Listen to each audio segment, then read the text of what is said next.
Sports Encyclopedia. U.S. Steve Kim. Got Trent in the cut. Yeah. Where you at, man? In the gym shooting, I'm Durant. You ain't shooting John Moran. No fucking stupid, we ain't losing. Grind like something to prove it. Came to the conclusion that it's proven. Yeah, I'm proven with a reliable source. Straight from the mouth of the horse. Smitty and JB and Smitty from West Coast to your side. Worldwide, we in your city. Keep it 150. We never change what's happening. Hurdle and get it cracking. No capping, we never lacking. Light them up, better stay in your lane. There's only three Lakers that I would not look the other way if I saw them motherfuckers coming.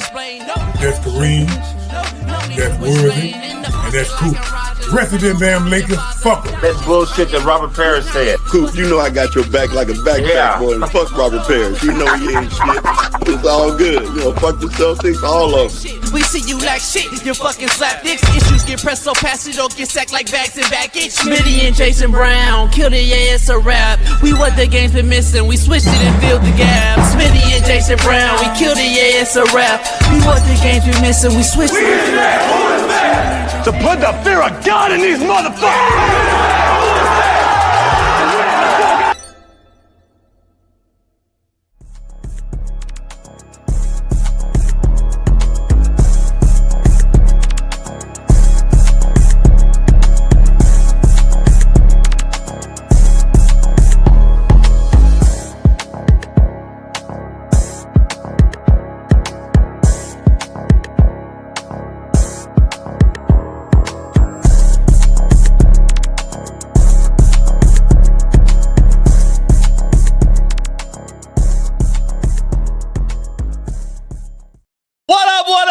We're in the building, man. It's Merciless Monday. Tap in, hit the like button, and if you haven't already, we got those new Coach JB show with Big Smitty. Mert damn nears. Shout out to everybody that bought one last night after the Super Bowl.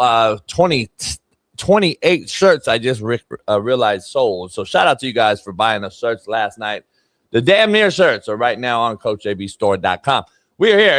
It's Merciless Monday. Super Bowl champ Eric Weddle and Shaun King will tap in with us. It'll be E-Dub's last show of the year as he gets ready for off-season football with his team and his son, and then we'll get to the spring schedule. Update real quick so you guys know. If you don't get it right now, watch it and rewind it later on. This will be the last show for this week. We'll be back next week, Monday. We'll do the whole week, and then we're going to be off a week. So that's going to kind of be our hit-and-miss schedule for the rest before we start the new relaunch for the spring. So just so you know, today's the last show of this week. Next week we'll be back Monday, and then we'll be off the next week, and then we'll be back for the spring. So just so you guys know, clearly, we got a lot of shit going on. We got Big Bailey's moving across the country. I got a 50th birthday bash cracking somewhere located in the central United States to the west coast of the east. Down south, somewhere near Minnesota, all the way west towards Scottsdale into Mexico. In that area, I'm having a birthday bash. So, but I'll be on Patreon. I'm going to build that channel. That's why we're mixing and matching. So we'll be doing that as well. So member up over there. We got a lot going on today. Yeah, man. Sometimes you get a little fucking tired, homie. We do this shit every fucking day for y'all. Yeah, we deserve a week off, motherfucker. Anyway, Seahawks dominate. Mina Kimes said Drake May was the MVP.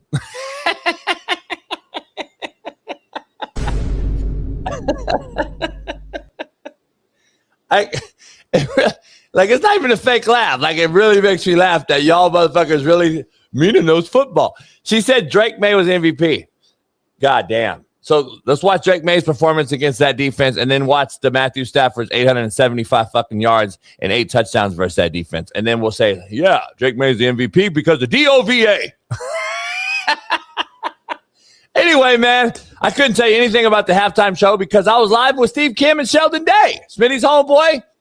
We were on Patreon for a halftime show. Smitty was watching it with my other boys in the other room. And he got to watch Bad Bunny or whatever his name is. And he said they all said it was great. Blah, blah, blah. I could truly care less about the halftime show. I'm going to be honest with you. a little less about a cat who doesn't speak English. And if you don't like it, turn the channel. It is what it is. I think it's been blown out of proportion. The game has been shitty the last 2 seasons. The game was dominated, as I predicted, 31-10. It ended up 29-13. So I was pretty damn close. If you look at all the predictions across all the mainstream media, I was the closest. Kenneth Walker wins the MVP. He was my captain on a lot of different sites that I use. And he ran for 135 yards. Sam Darnold's last 2 seasons are to be studied. Plus the defense in Seattle versus what I said about Drake May when he faced his top defenses was god-awful. But what was he? Sam Darnold, the first USC Trojan to ever win a Super Bowl. Wow, wild stat of the day. That is hard to believe. And the last couple Super Bowls have been so bad. American sports are dead. And it's a hard watch. As it has died in front of our very eyes, as I said it was 4 years ago. But what do I know? What I do know is our Far East Side of 317, LeBron hairline having, Lamar Jackson loving, AR5 defending, Bad Bunny loving, our big main man, Big Smitty. Join the show. With that backdrop, homie. Bad Bunny. What's going on? Huh? Go. Sing the song that he sang. Go. Man, he was vibing out there, man. Bad Bunny did his thing, man. The energy was positive. It was dancing. I love how he showed love to his culture. They had the taco stand. They had the little bodega set up. They had the kid getting his hair cut. They had the farmers out there, homie. Then they had all the flags, homie. American flag in the middle, though. At the end of the day, in the middle with all the. You like that? That sold you, together, homie.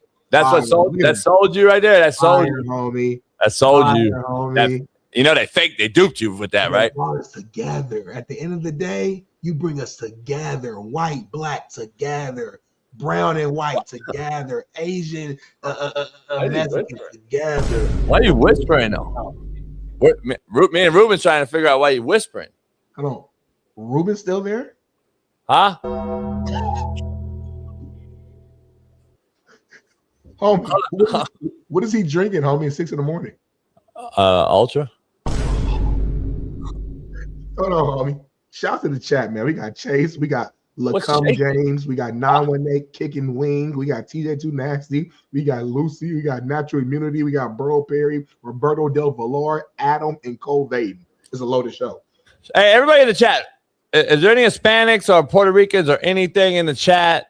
What do you guys think about the show? Because I'm seeing mixed posts and shit. I didn't watch it, so I have no clue. I never even knew who he was before the Super Bowl. Where are you at with it? Because I'm curious. I'm serious. I want to see if you guys liked it. Did you not like it?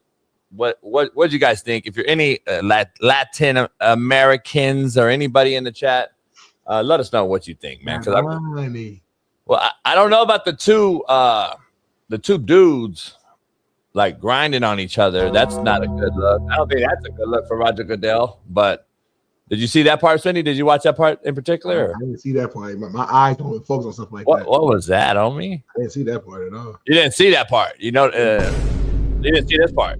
I mean, it was so much movement. I don't remember seeing that at all. What the fuck was that, homie? So the cat's holding on to the car door like a bit. Hold up, homie. Hold up. Hold on, Smitty. Smitty, hold on, homie. Smitty. Excuse me, homie, where you go? Homie, so the cat is on the car door, homie? Hold up, homie. So the cat is holding the car door. Don't do it. Don't do it. Don't do it. Don't do it. Don't do it. Oh, my God. The cat is holding the car door. Getting fucked on? He's getting fucked on, homie, holding the car door on the Super Bowl, homie? What? I hope all you guys parents put the blinders on your babies or whatever you guys do. Oh man, but you have to do that for everything now. So I'm not gonna. But hold on, show one more time, babe. So old boy really has the car door because I've had bitches holding that shit like similar like this. Hold on, can you pause it on that motherfucker, baby? Why is he like, homie, right there, homie? Hold up. Y'all old pieces. Wait, what's going on right here? The fact that y'all found it, I swear to God, I didn't see this one. Like when you didn't see it. That's all people have posted with me. When you seen it full speed, you do not. I don't know how y'all found this little This probably was 1 second. Smitty, find this shit, baby. Smitty, I've gotten more DMs about this. I didn't even see it because, I was doing the Patreon. I got more DMs that this was going on than anything. That's my audience too, though, so I get it. Like, but damn, homie, I didn't know I didn't know the cat was getting fucked on. You got to chill, homie. You got to be calm. You all right, homie? Yeah, I'm good. Homie, that motherfucker really got in that motherfucker. Did you see him? Why you keep doing it, homie? But I'm saying I didn't. Bailey keeps like showing me new angle. The cat's getting held, and that motherfucker was really like up in that motherfucker. Look at this thrust right here. That's the Tyreek Hill. Watch this Tyreek Hill, homie. Great. Homie, that's Tyreek Hill. Something wrong with you, homie. Homie, is he not Tyreek killing him or no? Hey. Huh? I mean, you see the video, homie. Whatever's happening is happening. You see. So that's y'all Super Bowl. That's what you're gonna ride and die with this one, huh?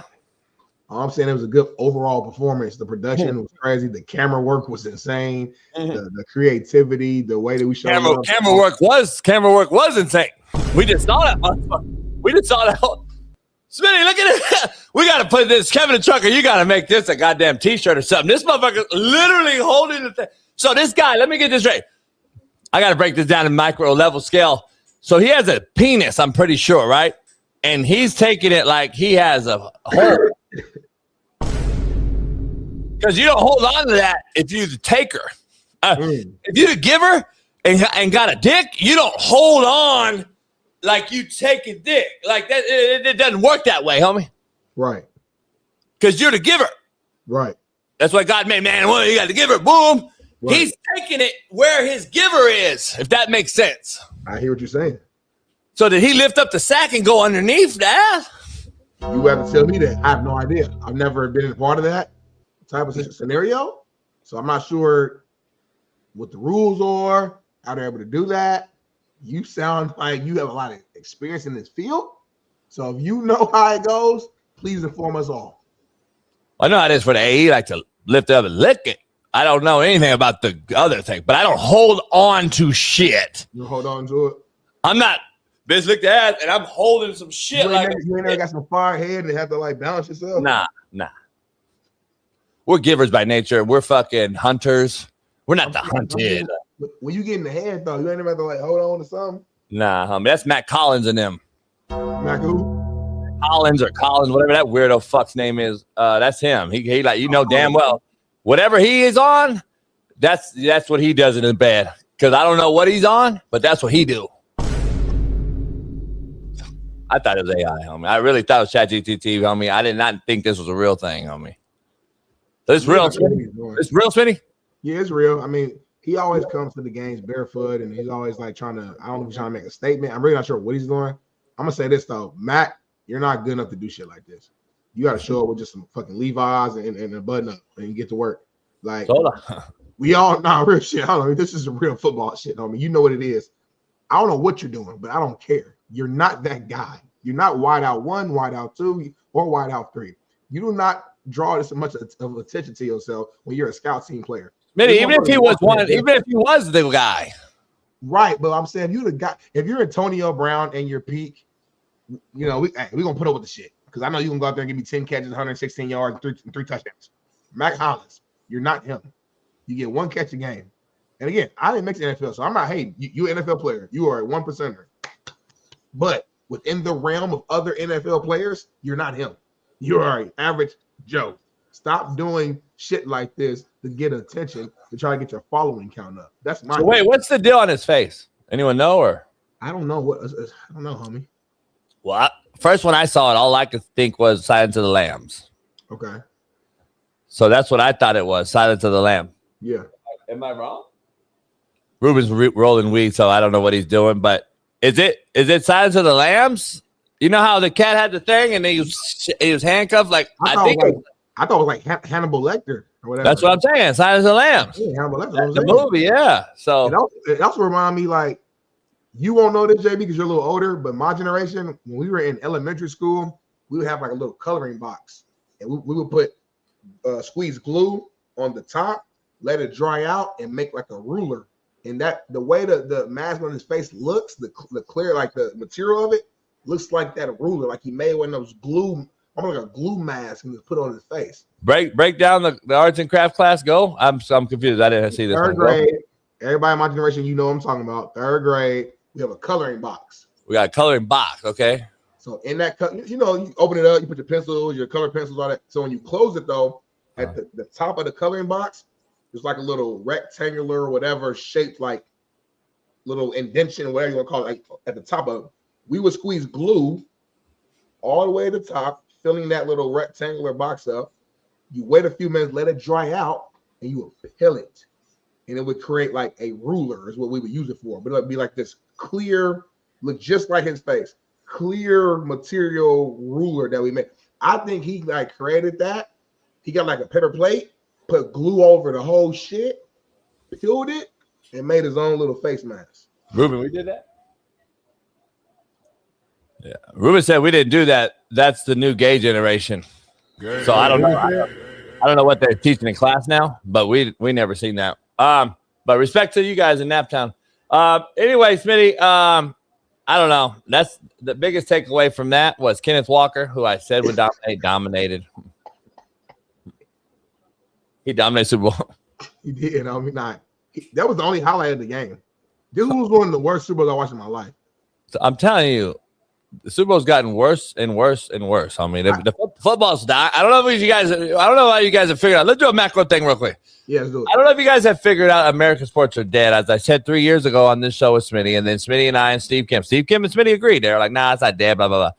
I don't know if you can say 3 years now. It's been 3 years already when we had that discussion. It's crazy. 3 years fast forward. Would you think it's gotten this bad like I said it would?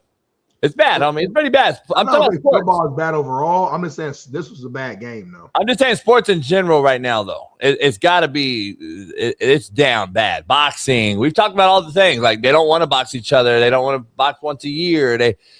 Football, load management, and basketball. The All-Star game's a joke. NBA's trying to fix the All-Star game every year with some shit because they can't get a real team to play each other. You got guys that are getting put into All-Star games or Pro Bowl games that never even should have belonged. You don't even play a Pro Bowl game. All this shit's bad, homie. I don't know what's going on, man. This is pretty bad. I'm just telling you right now. Sports in general. Watching this Super Bowl, though, like it felt like it didn't feel like this was the best two teams in football. I'm gonna be real with you. Like, I didn't get that energy or that vibe. And again, shout out to the Seahawks. Y'all won it. Y'all did it. So I'm not taking nothing away from you. I'm just saying, as a viewer, just watching it, I didn't have the same energy of like, damn, like we watching it. It's Chiefs and Eagles. It's Chiefs and Niners. It's like those games felt like those were the best two teams. This just didn't feel like, especially on the Patriots side. I mean, they look horrible. I mean, the defense is solid, but offensively couldn't do anything. I know they ended up scoring late, but golly. So I don't know, man. It feels weird. I'm pissed at you, JB, because your rounds, to me, overall, was the best team in the NFL, and I'm actually stand on that still. Yeah, they just laid an egg. And, you do know, though. To your point, I agree with you. The Rams clearly were the best team. I don't know, but it is what it is. They didn't win. The issue is this: that would have been even worse. Right. That's the crazy part. And you know what? Let me be clear with everybody out there. If Bo Nix played and let's say Denver made it, Denver was getting waxed too, FYI. So the AFC did not match up with the NFC this year. It doesn't matter who you played. They could have played the Rams, the Seattle Seahawks. You could have played a few teams in the NFC that would have beat the Patriots last night, in my opinion. There's at least, I think there's 4 NFC teams. I think the Bears beat the Patriots. I think there's a lot of teams in the NFC that dominate the Patriots in that Super Bowl. So that's kind of where I'm at with the Patriots team. Listen, they're on a team on the come up. I think Vrabel's going to get them better. They need a couple more weapons. They got to get some things up front. They got to shore up that left side of that fucking offensive line. Drake May got sacked more times than who, Smitty? Joe Burrow. He got sacked over 19 times this playoff run. I said he would get sacked 7 times last night. I do not. Look at this. Yeah. Will Campbell just allowed the most pressures, 14 in a playoff game since 2018. He was getting good. I'm not going to say he's okay. You got to replace Will Campbell. He's a good young kid. But they're gonna have to get him better. They're gonna have to get help over there on the left side. They're gonna have to get some other things. They got to get Hunter Henry more involved. I think he's really good. But then Drake May is a deer in headlights when it comes down to playing good defenses. They got to be able to run the football better. But when you play a front seven like Seattle, their rush offense just is nothing. Like I told you, they wouldn't have nothing. I told you that was a 31-10 performance, and it was 29-13. Hey, it's pretty close.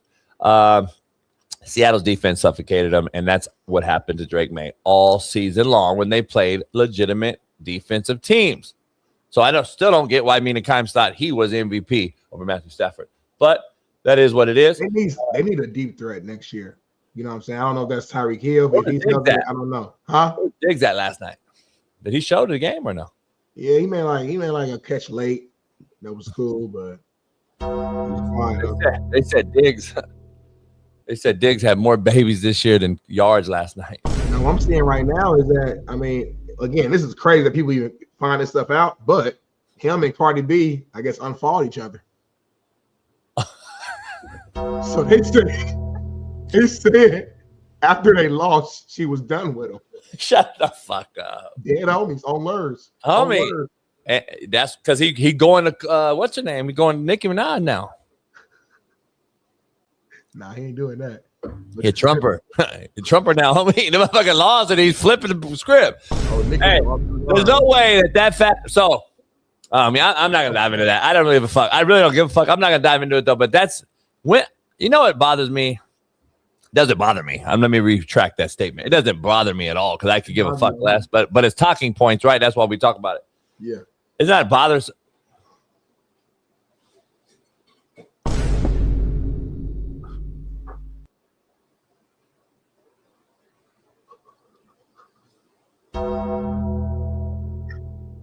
Hey, homie, Ruben a weird motherfucker, bro. I love him though. That's a weird motherfucker right there. What just happened? You tell me, homie. I'm a fly on the wall, homie. I'm a fly on the wall. I guess he's getting beer number 2 at 6 in the morning. He's diabetic. What? You said 6:30. It's 6:26, homie. I get like, can we talk? Let's break this down. Are beers, are they bad for you if you're diabetic? He said, nah. You're not. Okay. Not. He said not at all. Because I don't know. I'm not diabetic, so maybe it's good for you. Aaron said he was thirsty. He said wheat and barley, I know, are like cancer agents. Like they help aid cancer. Oh, okay. My dad had pancreatic cancer. He was drinking beer like a motherfucker. He felt better. Oh, well, hey. 2 weeks is on. Let me shut my mouth up.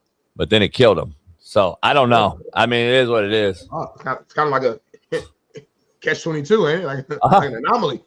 Huh? That's kind of like a catch-22 right there. Ruben took off today because Bad Bunny holiday. So he took off. And so we're just showing it. Keith, you need more alcohol. Maybe it would motivate you. As fucked up as Ruben is, he looks night and day better than you, Keith. That's what's crazy. It says a lot. He may not walk straight, but he fucking looks way better than you. Like this, but he give a How's he walk? Huh? How's he walk? He walk like this, but he does give a point A to point B though. That's all that matters. It takes a while though. It takes a long time, but he gets there.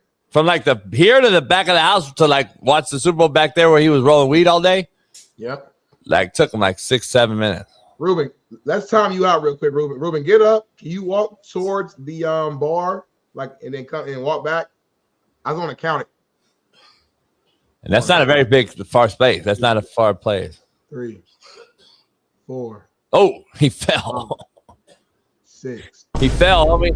7. He fell. No, he did. No, he didn't. No, he didn't. No, he didn't. He on the ground right now? He getting back in the chair. Homie. Shout out to Ruben, homie. My only thing about Ruben that throws me off is like, it's like he forgets that we're live. He just like walks across. Yeah, he has no clue. It's like he has no idea or he doesn't care. I doesn't care. Either they don't know, don't show. I know that. Going up in the hood. Right, quote of the day, man, brought to you by Underdog Fantasy. Make sure you download the app, Coach JB, promo code. Get it right now, $75 on a $5 bet. We got into transitioning into the NBA. And guess what? You can still bet on UFL. You can bet on AJ McCain, our boy Kevin Sumlin, our boy fucking Coach Beck. You can find New Heisel, my boy Noel Mazzoni's OC. You got Ricky Prohl, the Dodger great. Yeah. You got Ted Ginn Jr. Yeah. You can bet on all them teams. Yeah. AJ said he shit on everybody else's team with the wideouts and the quarterback. So AJ's supposed to win it all. That's what Sean King said. And AJ got to win the whole thing. So Got to. yeah, got to. I'm damn near to make this show better. He's got to win the thing. Quote of the day, Smitty.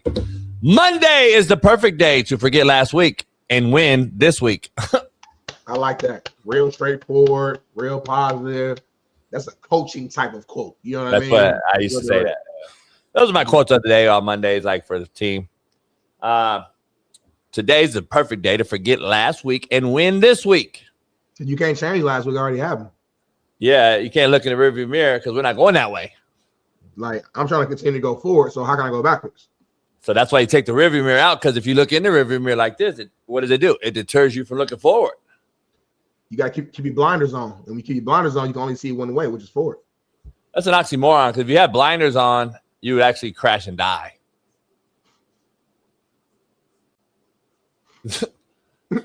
Does anyone ever think? What's old boy's name? The brother, the old school comedian. He always comes up with like, he's got clips that are like, you know, the ones he uses like, you know what I'm talking about? Oh boy, the bit older cat, like, what do you mean that you got to keep your blinders on? Well, shit, you keep your blinders on, motherfucker, you dead.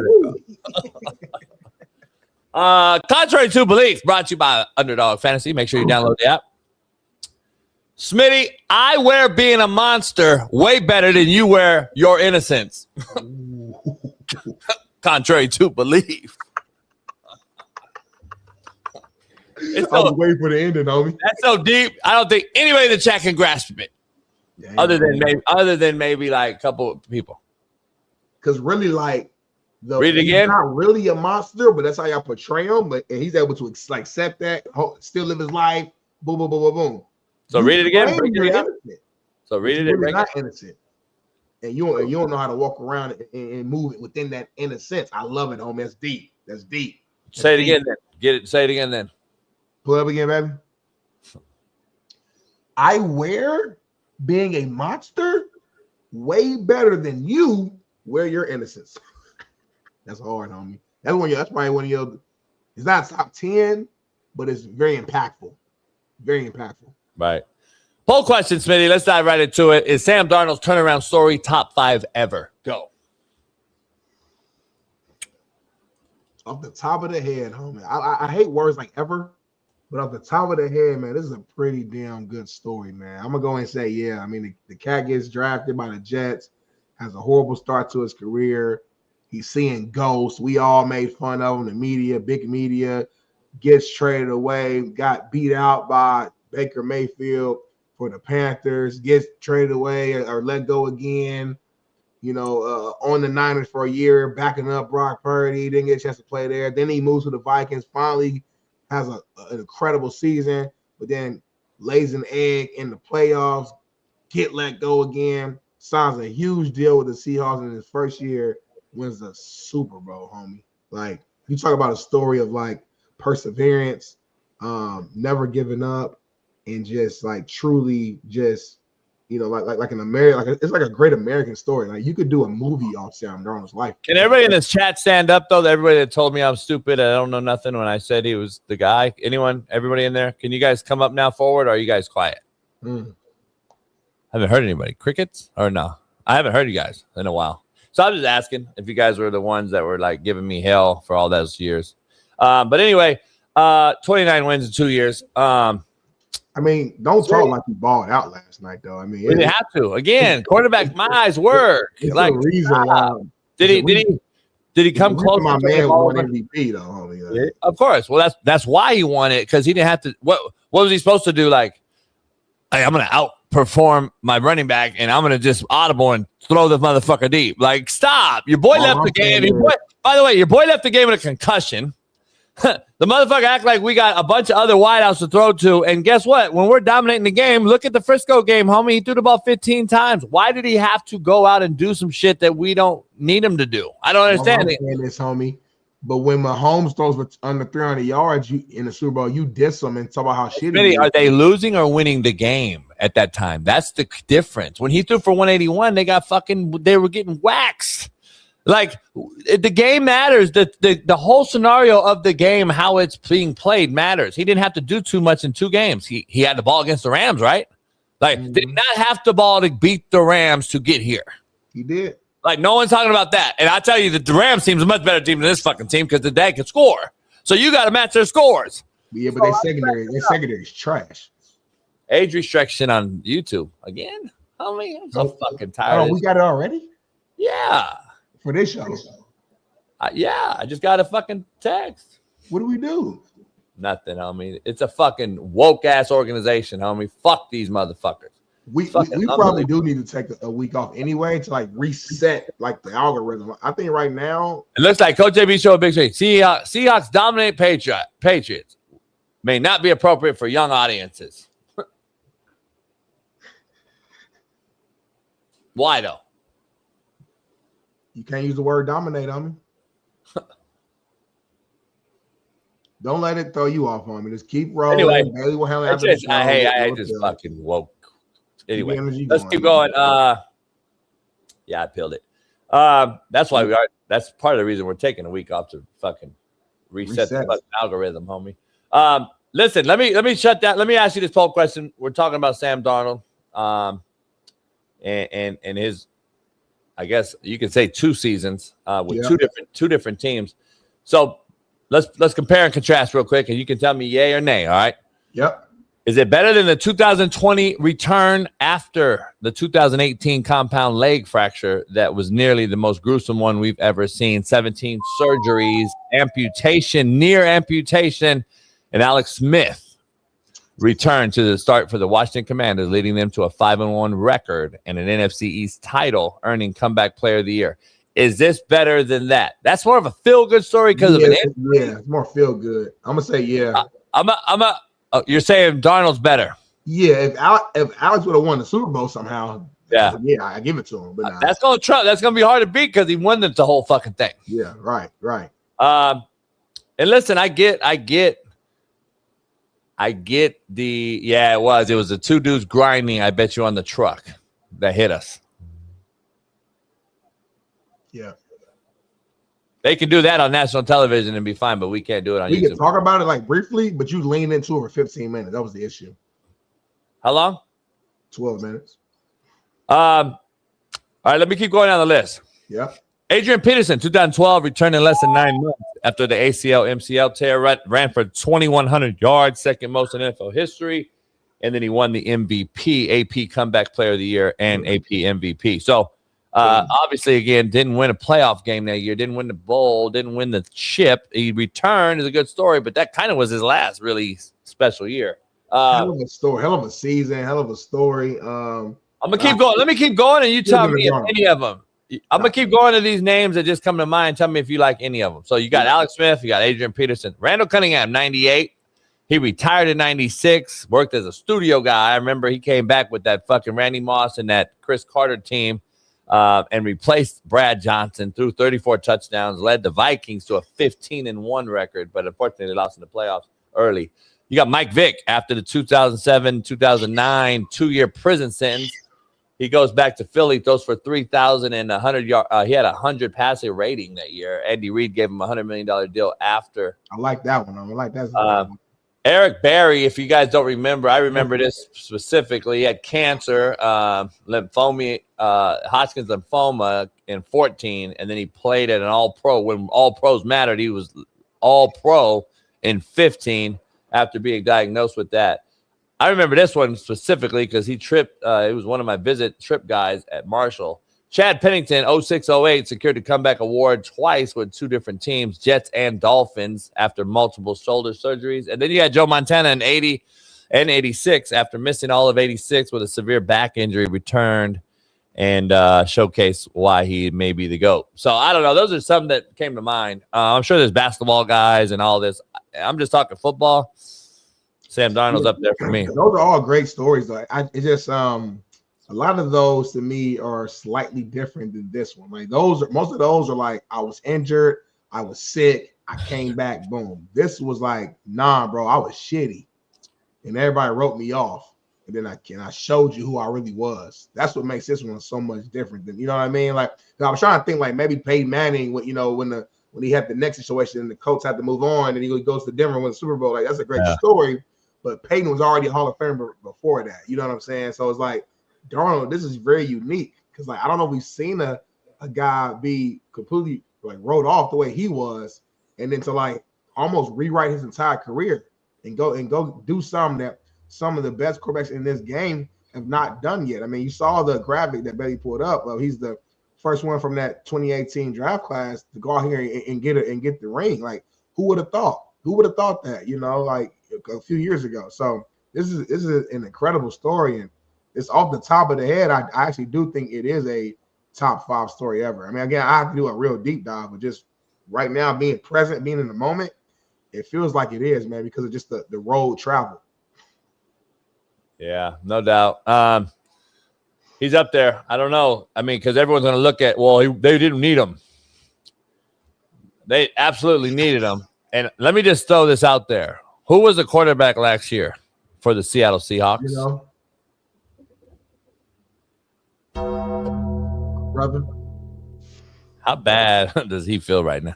Motherfucker got shipped out. They win a Super Bowl. He goes to the Raiders. They're the worst team in football. Damn, that's kind of. You never thought about that. I didn't think about that. The team you left is the best team. You went to another team. They became the worst team. Homie, I did not even think about that shit. That's fucking wild. Yeah, that's almost he damn near sick right now. So Gino's damn near like pillow his motherfucking self. Like he in the backyard is throwing the football at the target, pissed off. Mina again had a great take. Remember this great take Mina had? She's had some great quarterback prediction takes, boy. I tell you. How many times have we been wrong on this show? Don't do Mina like we're never wrong. So we can't be wrong because it's our own take. Wrong. See, it's our own organic take. So our takes, by the way, we can argue them. Yeah. We can actually argue our takes like versus somebody else. These are definitive one-way answers, homie. And if I stand on my business, but if I stand on my take, like Sam Darnold's the guy, just wait till he gets to a competent team. Danny Dimes is the guy. Wait till he gets to a competent team. I'm going to stand on that business. I've been standing on that business for 3-4 years now, right? So that business gets stood on. She don't stand on business. She says some crazy shit, and then that's it. She run away. You don't see her hear from her again. I would have to come out here on this show right now, Smitty, because you'd call me out on a real show and say, JB, you would like to address Matthew Stafford losing to the Seahawks? I came in here hot. I was drinking early. That's what you got to do. You got to own that shit, homie. Like, I'm just saying, I got the receipts. I got tons. We got tons of videos that we can talk about the quarterback predictions I've stood on, but not her. But it is what it is. Hope her sandwiches are good. Let's move on. Who's worse right now, Geno or the Vikings? Well, the Vikings, I told you, are fucked. They made their bed. Now they got to sleep in it. Because I told you guys. We would have been way better with Sam Darnold. Like, he out there just shitting on JJ. Like, homie, I told y'all, though, that's how do you go for some, I don't know, pussy, and pass the for show pussy and get no pussy? I don't understand how you go about life like that. Like, listen, we've all had that fat, ugly bitch. And we're like, hey, at least she let me hit. Right. Or whatever, fuck the creases or whatever she has, right? Yeah. And then, like, titties together, whatever it is she got. Yeah. You take that, you go with it. Yep. Because you ain't got no other shit that night. You're going to take what you got. So, but the Vikings, though, had a season of some really high quality cat. Actually love the cat. I mean, they had Justin Jefferson. That's kind of like Nicki Minaj or Amber Rose. Like A1 pussy, right? A1 pussy. Yeah. Then you got Addison. Addison's kind of like Cardi B pussy. You go a little bit, ran through a little bit, got a couple babies. Then you got the tight end over there. Mm-hmm. Then you got Aaron Jones. You got Aaron Jones. You got back. You threw all that pussy away for no pussy. You go J.J. McCarthy ran about 35 straight times. And do all that away for some young possible pussy. That's crazy, homie. And the pussy could stink. You never know. You got to unwrap pussy. That's the number one problem we have in America. You have to ladies, no offense, but if I unwrap the pussy and y'all stank so badly and you didn't understand that coming out of the house, we got a fundamental problem. That's number one. Yeah. Number two, Yeah. that was the Minnesota Vikings. They had to unwrap the pussy and they didn't know if it smelled or not. And then they got to JJ and they were like, God damn, your shit stank. Let's just run them all through. And now they sitting back and they watching old shorty living her best life. She moving around. She with a new dude. This dude said, I wonder why this is age restricted. But the thing is, homie, this right here ain't the thing that age restricted it. Right. That's what I'm saying. If this did it, I'll take the L. This is the discussion that needs to be had nationwide. They like this. Yeah, they like this part, but then they don't have it. This shit they don't like. Nationwide is on your side. But anyway, man, let's move on, Smitty. Anyway, let's move on, man. Let's go back to Bad Bunny. People out here kind of getting mixed reviews. You got some folks like myself thinking that it was an all-time great halftime show. You got other people who saying it's one of the worst halftime shows ever. Did he really delete and scrap? Did he really scrub his Instagram, or is that real or no? Oh, I don't know. I don't know shit about it. Like I said, the God's honest truth on Lurs. I never knew who he was before the Super Bowl said he was going to be the performer. Never heard of him. I don't think people care. I don't think people care enough. I don't know. That's just at the end of the day. Half of you took it, half of you didn't. You turned the channel, it is what it is. That's my take. I don't know. I don't know shit about the cat.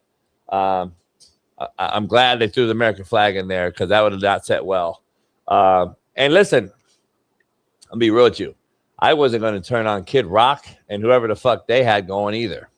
So just so everyone's clear out there. Thank you. I'm not about to turn on fucking Kid Rock, who I have no clue about him either, FYI. I do not know any songs Kid Rock sings, by the way. Never. I just didn't grow up that way. I don't know who the fuck that is. Thank you for being real.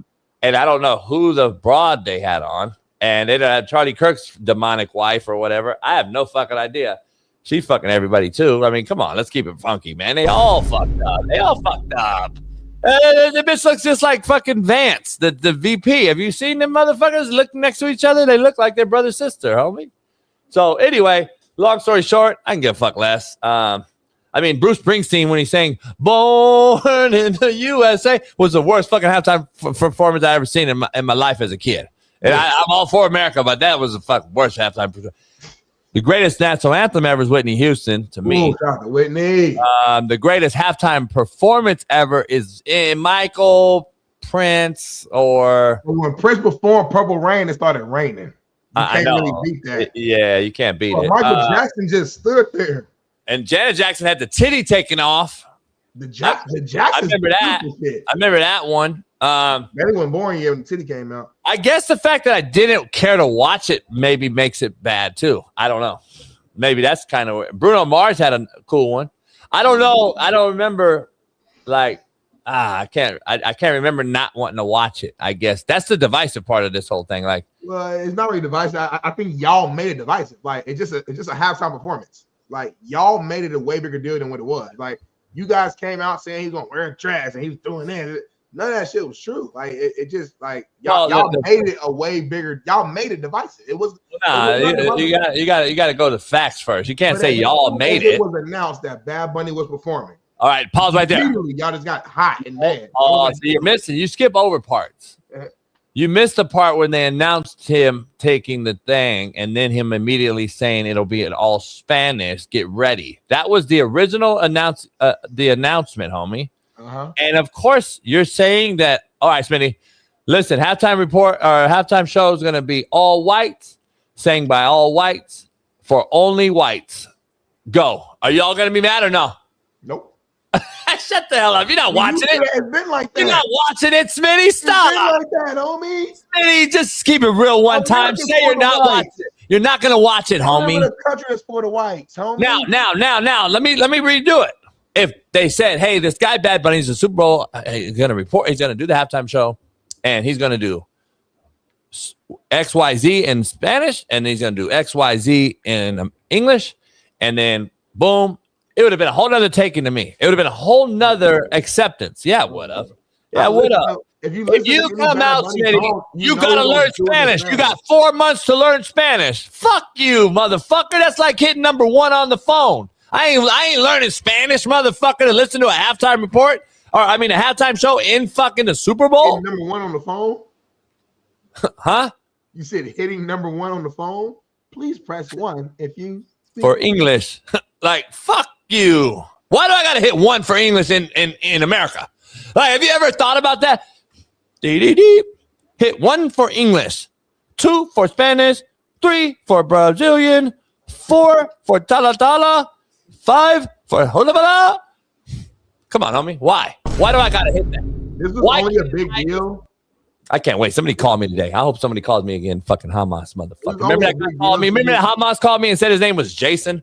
Yeah, he got to be shitting me. Your name was Jason?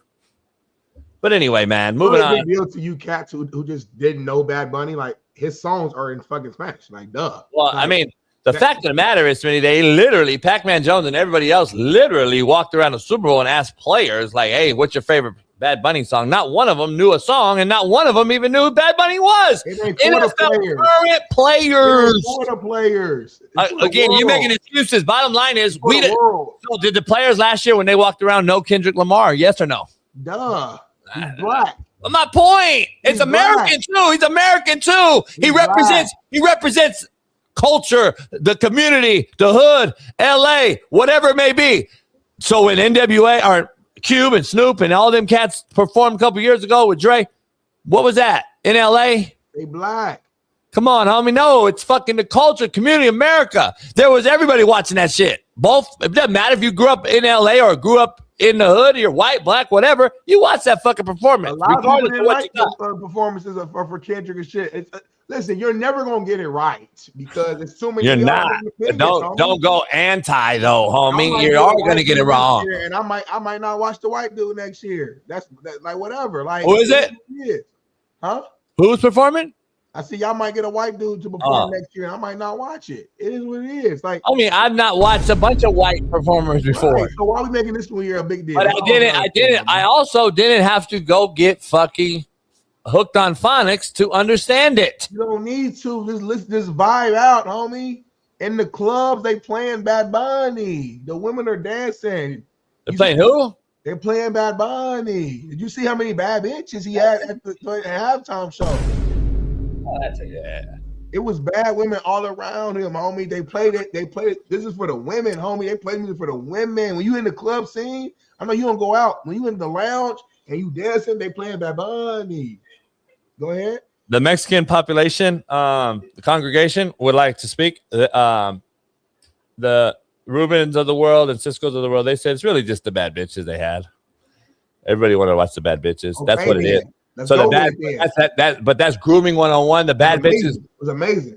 The bad bitch is like, oh shit, and then you forget about the two fucking on the car door. See how that works? No, you see how that works though. The problem is people like y'all go find it. Like, but you see how it works now, right? I know we all left your house yesterday, and you were just in here trying to find any little thing because that was a 1 second moment in that clip. I didn't see it. I didn't find that shit. They didn't see it. They had that queued up last night. Everyone and their mama sent that picture of them fucking or the video of them fucking. I swear, my algorithm, we not seeing on my your algorithm is weird, bro. I can't believe that age restricted us. There's no way. Because they don't even know what that is. So I don't know, man. Well, I do want to move on to one last topic before we go to break, man. Here, I'm kind of staying on this topic here. Jared McCain posted a video after being traded to the Thunder, and here's what he had to say. What's going on, guys? As you may know, I got traded. Blessed to be a part of the Thunder organization. But I do have a tribute. I do have a tribute for the Philly fans that are watching this. So here goes nothing. Back on your sofa, of course I still care. And love's never wasted when it's shared. And although it's over, I'll always be there. Only have a couple minutes going back to real life. I'll always love you, Philly. AI or Excuse me? AI or Nah, it's Jared McCain. Ain't no AI, ain't no Allen Iverson, ain't no artificial intelligence. This is Jared McCain, young cat. Already got traded from the Sixers already. Move on to the Thunder. Jared McCain, the guy with the nail polish and all that stuff we talked about before. My homegirls, cousin. This is Jared McCain right here. He got traded and he wanted to pay a tribute to all the Philly fans who supported him. And is that why they traded him? Seriously, or I don't know why they traded. I guess they traded him to make their organization better. But Jerry McCain wanted to just kind of make a song, just kind of pay tribute to the Philly fans. Play it again, baby, real quick. Not the whole video, just right here while you sing it, please, real quick. And love's never wasted when it's shared. And although it's over. So, JB, I just want to get your thoughts. Like, do you like it? Do you love it? Like, are you a fan of him just kind of paying tribute to Philly, their fans, and just like, do you appreciate the emotions that he has being traded? What we're not gonna do is you're not gonna like ask me leading questions that would even consider me liking his take. Mm-hmm. You're not gonna ask me because first of all, his face is covered by a hand of nails. Okay. And I don't even know what's on those nails. Don't want to even see those nails. I think is the American flag colors? It's red, white, and blue. No, Smitty, we gotta stop. I don't know what's going on. The generation's cooked, I guess is what they say. The young generation, y'all cooked. I don't know y'all did, but y'all hear you. Yeah, whatever this generation is. What are they considered now? Since I'm what am I? So you're Gen X. He's Gen Z. I'm a millennial. Your dad, like your parents are baby boomers, and then your granddad is a racist. So we just skipped the thing. So we skip all the generation. My grandpa just goes to racist. Let me get racist. Yeah. Let me get back to this. So y'all nutted this fuck out. That's how it goes, right? He's mixed. Not we. Y'all fucking nutted this fuck out, right? He's mixed. He's not mixed. He is. But y'all generation nutted this fuck out, correct? No. It's your generation. He's 22. I'm 32. So what? How the hell at 10 years old? He's 22. We nutted him out. Yes. So your generation literally, like, you're the perfect age, actually. But y'all raised them. No, we did. Y'all nutted them out. Y'all the parents. You can't skip that generation, homie. Homie, how am I 32? I'm having a baby at 10? No, y'all raising them, though. Y'all raising them in this fucking shitty ass environment. Stop. They're cooked. This generation's fucking cooked. Whoever this is. What are these called again? Gen Zers. Homie, at the end of the day, if the generation is cooked, it's because of y'all poor leadership. This is y'all time to lead. No, it ain't. It's because y'all parents were leading. You allow it. Y'all allow it. But y'all are the leaders. Hey, let's get something clear. You're 15. Hold on. You're KD's age, right? Yeah. You walk in the locker room. Y'all are in there. You're the veterans. Yeah. He walk in. What's up, guys? I'm ready to get this shit cracking, and he's got the nails.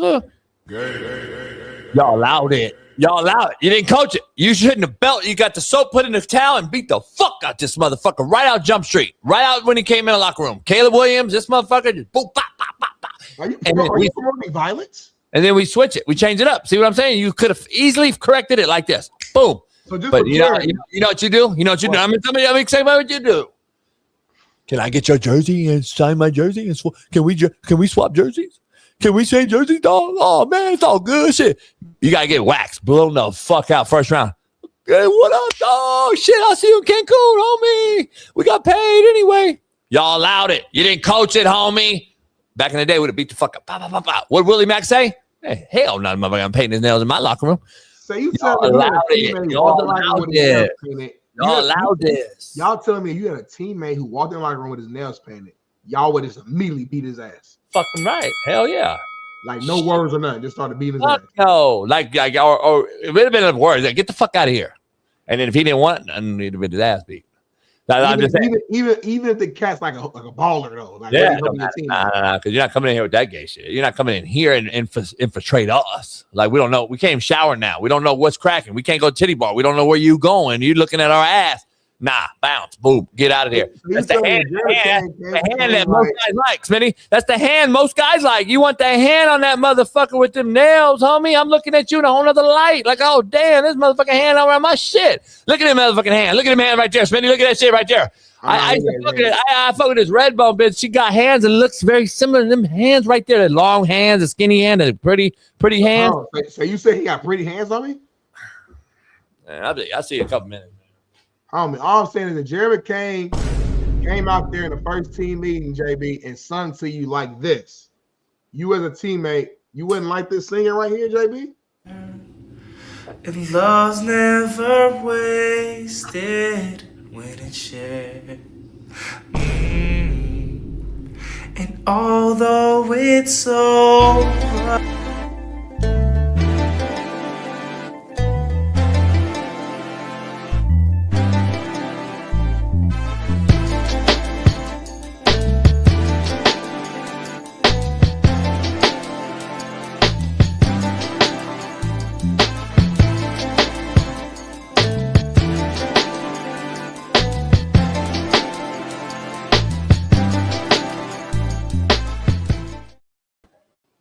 And like she we got breaking news. Take a listen.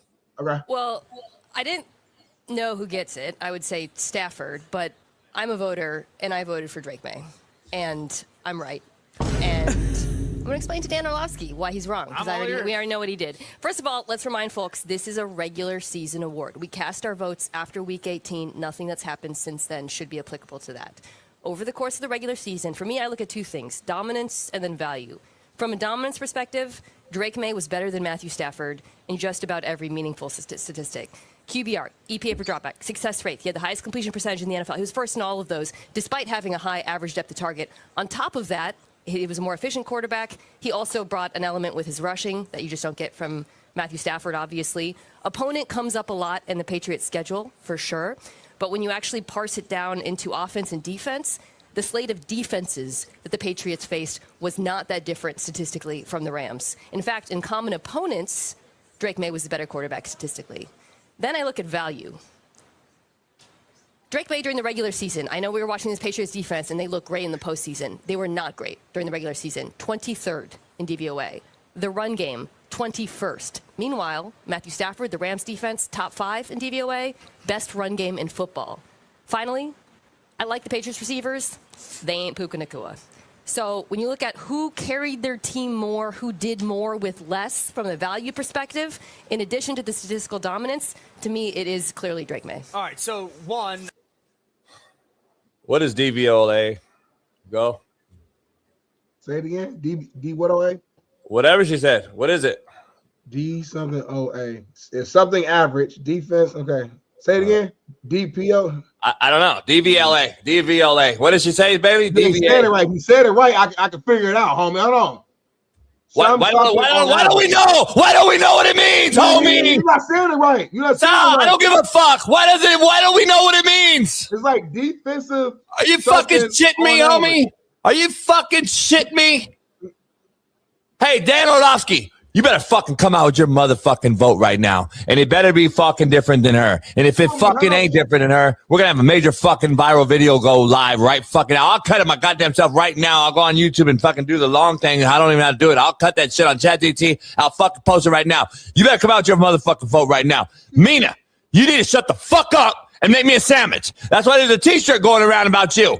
Tuck the fuck up. I don't like that. I'm so fucking tired of this, homie. She's got the DVLA. The DVLA is the highest rating of the DVLA. Shut the fuck up. What does that even mean? By the way, I don't want to hear Smitty. You know what? I'm gonna calm down. I actually disagree with her. I'm gonna calm down. I'm gonna calm down. You're right. You're right. I'm gonna calm down. You disrespectful, homie. You're right. I'm gonna calm down. You get so emotional when it comes to me. You are absolutely 1,000% right. Smitty, yes, it's not her fault. I've come to the realization that it's not Mina at all. Mina, I need to let you know. Shout out to Freddie Mac, man. Back to a member. Freddie Mac. He not mad at me no more. We cool. We had a little sit down. Oh, little powwow. Yeah. So, Mina, it's not your fault. I've been wrong about you the whole time. Thank you. It's his fault. It's my fucking co-host's fault. It's everybody else's fault who listens to you and actually fucking believes you. That's whose fucking fault it is. It isn't Mina Khan's fault. Mina Khan's you're okay. It's you. Well, you did go for Karen Bass, but you're a fucking idiot. But all the fucking idiots who follow this broad and actually take time to listen to her talk about fucking nothing, word salad, DVLA, and fucking all this shit, you're the dumb fucking idiot. You're the idiot, not her. You're dumb fucking ass who votes for the fucking Bidens and Kamalas and Trumps. Stop. Hey. All you people that vote, you're the idiot. We're talking sports. All the people that vote are the idiots. You're the idiots. You're the idiot. Get your finger on my face, homie. Get your finger on my face. You're the idiot for defending her. Whoever they decide to vote for is who they That's you right there. That's you right there. Bringing up politics on me. I didn't come on this show and say you push Trump, you racist. I didn't say that. Leave fucking politics. Keep it sports. If you disagree with Mina Khan's take, absolutely okay. I 100% agree with everything she just said. I don't look at that. My eyes work. Stafford clearly had a better season. Point blank, period. Why? That don't mean you're going to go here and fucking disrespect her because you disagree with her take. Stop. That's why I said I got to put my. That's why I put my break. That's why I had to go back. That's something that you disagree with, homie. It's just it's dumb. This woman to tell you to make you a sandwich, basically alluding to her only value as a woman is to fucking come to your house, fucking make you a sandwich, and lay in a bed with you. Stop saying that shit in 2026. That's the reason why A, half the people in the world don't like you, and B, why we can't get the big deal. I'm fighting for my fucking life out here, and you don't care. Who don't like? Who don't give me the deal? Anyway.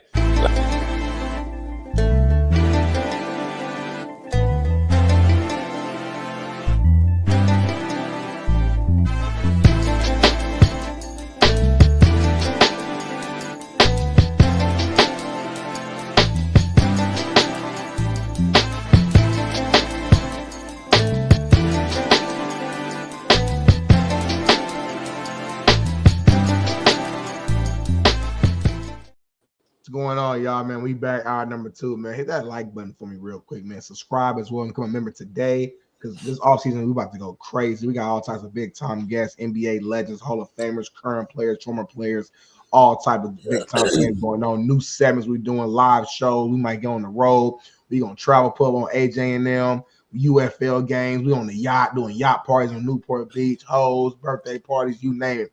All gonna be here on YouTube, all gonna be on Patreon, man. But if you're not a member, you're not subscribed, you won't be privy to all those exclusive entities and things we'll be doing. So hit that like and subscribe right now. Address, dox me again for the address. Anyway, yep, whatever Smitty said. That got me sick, homie. Like I'm not sick. Like my voice a little, my throat. Yeah, I gotta clear my throat too many times. My nose. What's this? What's going on, y'all? What's going it's on? all black. It's all black, folks. Get up. Look at it. Get up. Get up. Hold on. What did he say at the beginning? What's going on, y'all? What's going on, y'all? What's going on? It's all black. It's all black, folks. Get up. Look at it. Get up. What happened? It's all black folks on me. Is that what you said? Yeah, black party. It was like a black party. Remember he he said it's all black folks. I'm saying, yeah. I had to make sure you weren't scared. Anyway. That was you. Who took that video? I don't know. You a streamer now, homie. You got just videographers all throughout the house. Like, So wait, how did you get the video like that? Nobody took that video. Bailey got it. I don't know. Bailey got it. Bailey a bad boy. Bailey be getting content. I don't know how he do it. He's a different dude. Different dude we dealing with.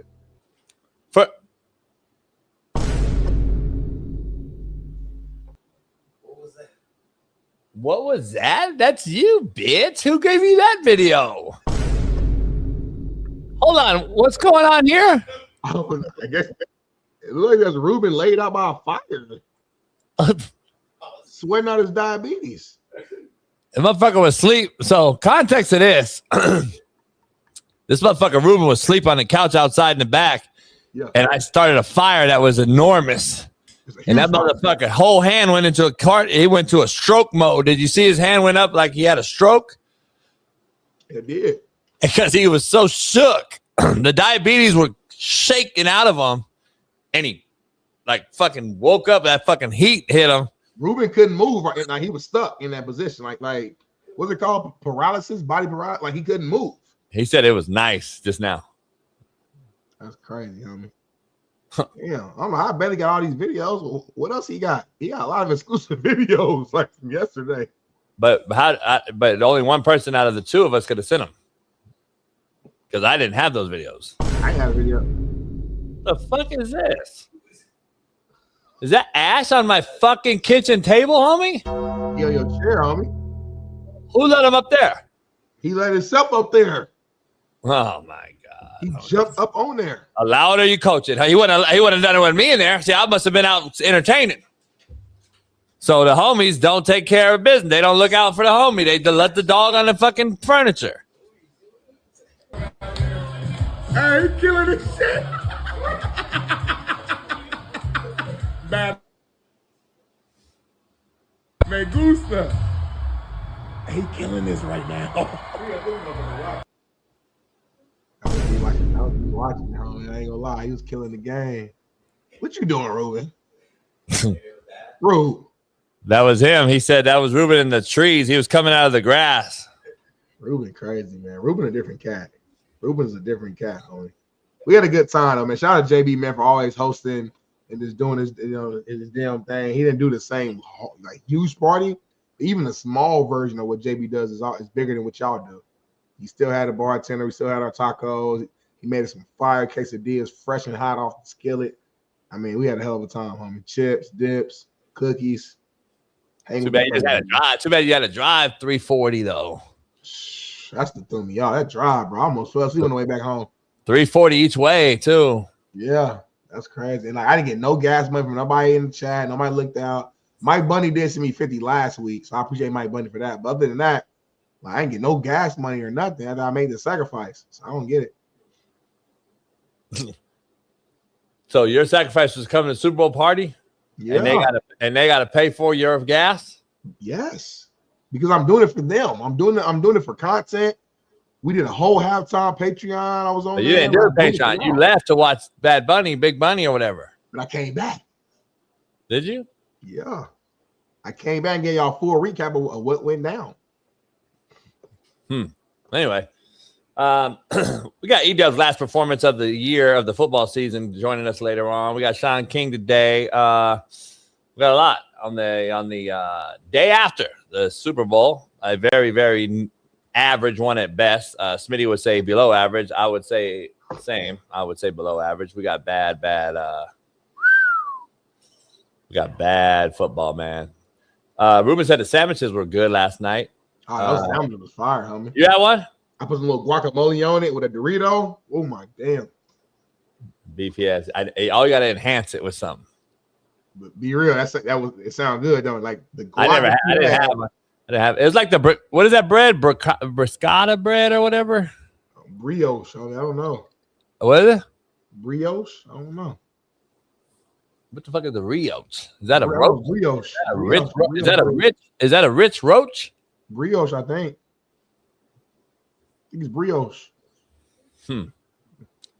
I'm sure you're pronouncing it wrong. But anyway, man, what are you talking about? We're back on the grind, man, and I couldn't have been happier to get 1,000 DMs from people out there they got to watch Randy Moss go live and say what he said. Have you heard about this? What'd he say? That I'll say, I'm not going to really sit up here and just sit up here and just badmouth the Hall, because there's some guys that just got selected to this year's Pro Football Hall of Fame that I do not want to take the light from. But one thing about not electing Robert Kraft, not electing Bill Belichick, the one thing that I would talk to all the voters going forward, I know it's going to ruffle some feathers, but I really believe as a football player, if you didn't play it, if you didn't coach it, you shouldn't have a vote. I don't care who you are, and I don't care how you feel about it. But like I said, I don't want to take no shine away from the guys elected today, and that's it for me. Yeah, Smitty, Darnell, brother on brother, go ahead, go. I'm not mad at what he said. Why'd I be mad? I know you said it too. Only thing I asked you. Thank you. I'm glad you brought that point up, because a lot of people, I saw some tweets, and I just wanted not to cut you off. I wanted to share what you were about to say, because you said, I know you said it too. A lot of people tweeting is like, so what's the difference that how JB said it versus how Randy Moss said it? So just as because Randy's a Hall of Famer and y'all he's the GOAT, or it's because how JB's tone is? No, well, he didn't like take direct shots at like the media and call them like. Well, he actually does. See without no name and doing. See, that's where we gotta have macro conversations, because he's directly taking a backhanded slap at Mina Kimes, and y'all avoid the fact that that's what he's doing. So hold on. You're telling me that their work colleagues all underneath Disney and work at ESPN, both of them, and that's not a direct call out? See, that's where we got to have a conversation, because he is calling her out and basically saying enough is fucking enough. But see, y'all say that I just directly called her out, because that's what I'm going to do. I'm not going to open no gray area fucking conversation. I already know. I don't work at that network. He's actually calling her out too, homie. He just works at the network. How is it not? How do they walk to work today, Smitty? And if they're in the same vicinity, how are they not having an uncomfortable conversation? Keep it funky. Stop. No, I don't think so. I don't think so. I mean, can I give you a little insight? Can I give you insight what I heard? Yeah. So I've heard from an NFL high up 2 days ago that Rex Ryan, Bart Scott, Randy Moss, and a collection of other people are getting hammered by the real football homies of theirs, peers of theirs, guys that aren't on the desk with them, guys that are outside like us, hollering at them on the private side, like me hitting up E-Dub, like, hey, what the fuck is this? I'm hearing they're getting that heat, and they're like, man, fuck this. We're going to stand on some business. And I hear that Rex Ryan's leading the parade and saying, you know what? Fuck all that. We can't have this lady on our network sit up here and talk about Drake May because of DOVA and all this bullshit, and then have a vote for certain people. And we got to come out as former players and protect our former players, our brotherhood, our livelihood, our people paying our pension, our people paying our insurance, the NFL who we played for. We got to have to stand on business and protect the badge of honor. Not her, who never played it, never got close, never fucking deserved to be here anyway in this space to have a vote. Do what you do, Mina, or women. You guys have your spot in the media. But to have a vote, Smitty, is like me having a vote on judging the fucking Mac makeup fucking performer of the year. There's no difference. We got to stop this shit. And I'm applauding Randy Moss, Rex Ryan, Bart Scott, all the guys that are coming saying, listen, we got to defend this shit. Now, is Ryan Clark going to come at Randy Moss? Specifically against Mina, though. That'd be my point. Well, because she has a vote. I'm talking about specific votes, man. Take me like cool. I'm with all that. But then you personalize and you direct it to somebody. It was hella voters on that thing, and you're just pointing out Mina. But there were 11 motherfucking voters who didn't pick Belichick to be the damn first Hall of Famer. But you're pointing out Mina as if Mina made up for all 11. The rest of them were men, dumb men. No, they weren't. Who did not vote.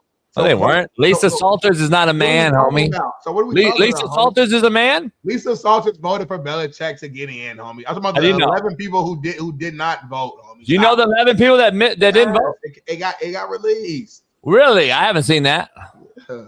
I think you're making up shit now. So you are so like on the wrong side of this fucking world that you just lied on national television in front of 7,000 people. You lied and said that the 11 people's list is out to defend Mina Kimes.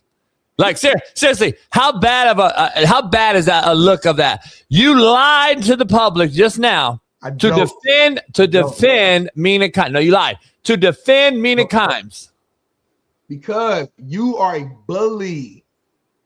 You're acting like you talk as if Mina was the end all be all of the Hall of Fame vote. You are like she's the one voter. No, I'm not. What moves it and shakes it, like. No. We're talking about. We understand that you hate her and you don't like her. That's cool. You hate her. No. But we're bringing up a whole thing. Not at her specifically. Just I love how y'all flip it on me. So Randy Moss will get a pass, but he said the same shit. He just didn't say her name. Works for the same network. Basically said that she should never have a vote. Like whatever you want to call it, whatever you want to say, homie. Whatever you want to say. It's not just about her. It don't matter. That's what he said. If you didn't play, he said if you didn't play, you shouldn't have a vote, right? Very simple. So stop being micro. So yes, that includes her, duh. But it's not just her. It's everybody. It's four women who did not play, who are just journalists or media members, and they have zero playing experience. They should not vote. Period. But hold on. Let's expand. Any of these specific women you pointed out, it's anybody. It's Skip Bayless. It's anybody who didn't play. Got it. We got that part. But let's keep expanding on it. I don't want to. Then she has a take about I voted for who? Drake May over Matthew Stafford for the fucking NFL MVP. It just keeps getting better with this broad, homie. It keeps getting better and better and better. She has a vote. Hold on. She has a vote for the fucking Hall of Fame with Bill Belichick, and then she has a vote for the NFL fucking MVP. Oh my God. Glad Randy Moss. Shout out. Homie. Hella people voted for Drake May. It was one of the closest fucking MVP races we've had of all time. Randy Moss, shout out. You're pointing out and just putting everything on Mina. Hella men also voted for Drake May. It's an opinion-based situation. I don't understand what's going on. Oh, you're not listening. You're not listening to Randy Moss, are you? You didn't hear what he said. You literally just heard him and he's like, I know how JB's gonna go, so I'm not gonna listen to Randy Moss. You are a master. You didn't really listen to what he said, did you? He said in a macro level scale, if you are a voter, meaning Hall of Fame, MVP, fucking Heisman, whatever, he's using a macro take on his network without saying a name, and y'all can't grasp it because he's basically saying, shut the fuck up and make me a sandwich. Because dog, stop. And I'm not just going at women. I'm talking everybody. I'm with the whole thing. We've talked about men on this show before. We talked about old boy. What's his name last week? Monson, whatever. Who the fuck that guy is? By the way, do you know that he's the same guy last year that fucking kept off? What's his name when he voted too? He voted for God damn, I just saw the stat, homie. Munson, that Munson cat, that nobody Munson guy. But who though? Like who he leave off? Last year, he obviously had a vote, and it was a vote for somebody that got left off, and we didn't know the voter. You know how we didn't know? They keep it anonymous. Yeah. He did it last year. Oh, he kept Jaden Daniels off the Rookie of the Year vote. And that's what cost Jaden Daniels the Rookie of the Year.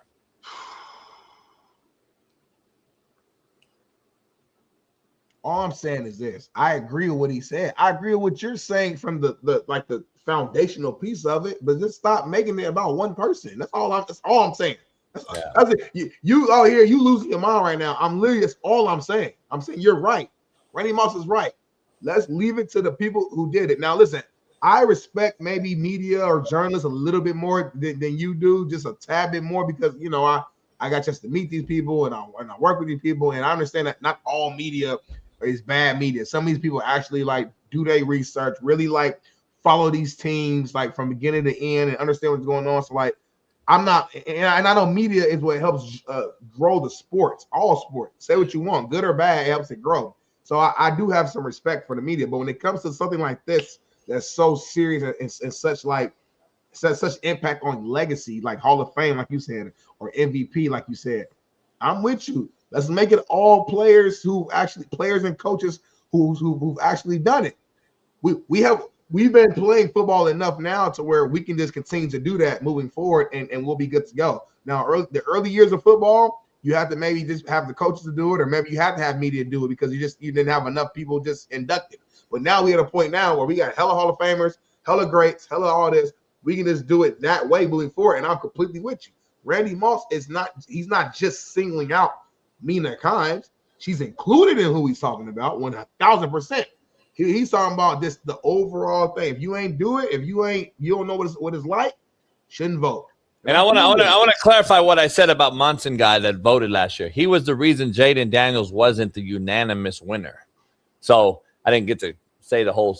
He was the reason. There was one vote that wasn't unanimous, and it was Monson's, and he voted for Browers. Yeah. So Jaden would have been unanimous. It wouldn't have been a problem. This Monson guy has a track record, to my point, macro level wise, fucking with people.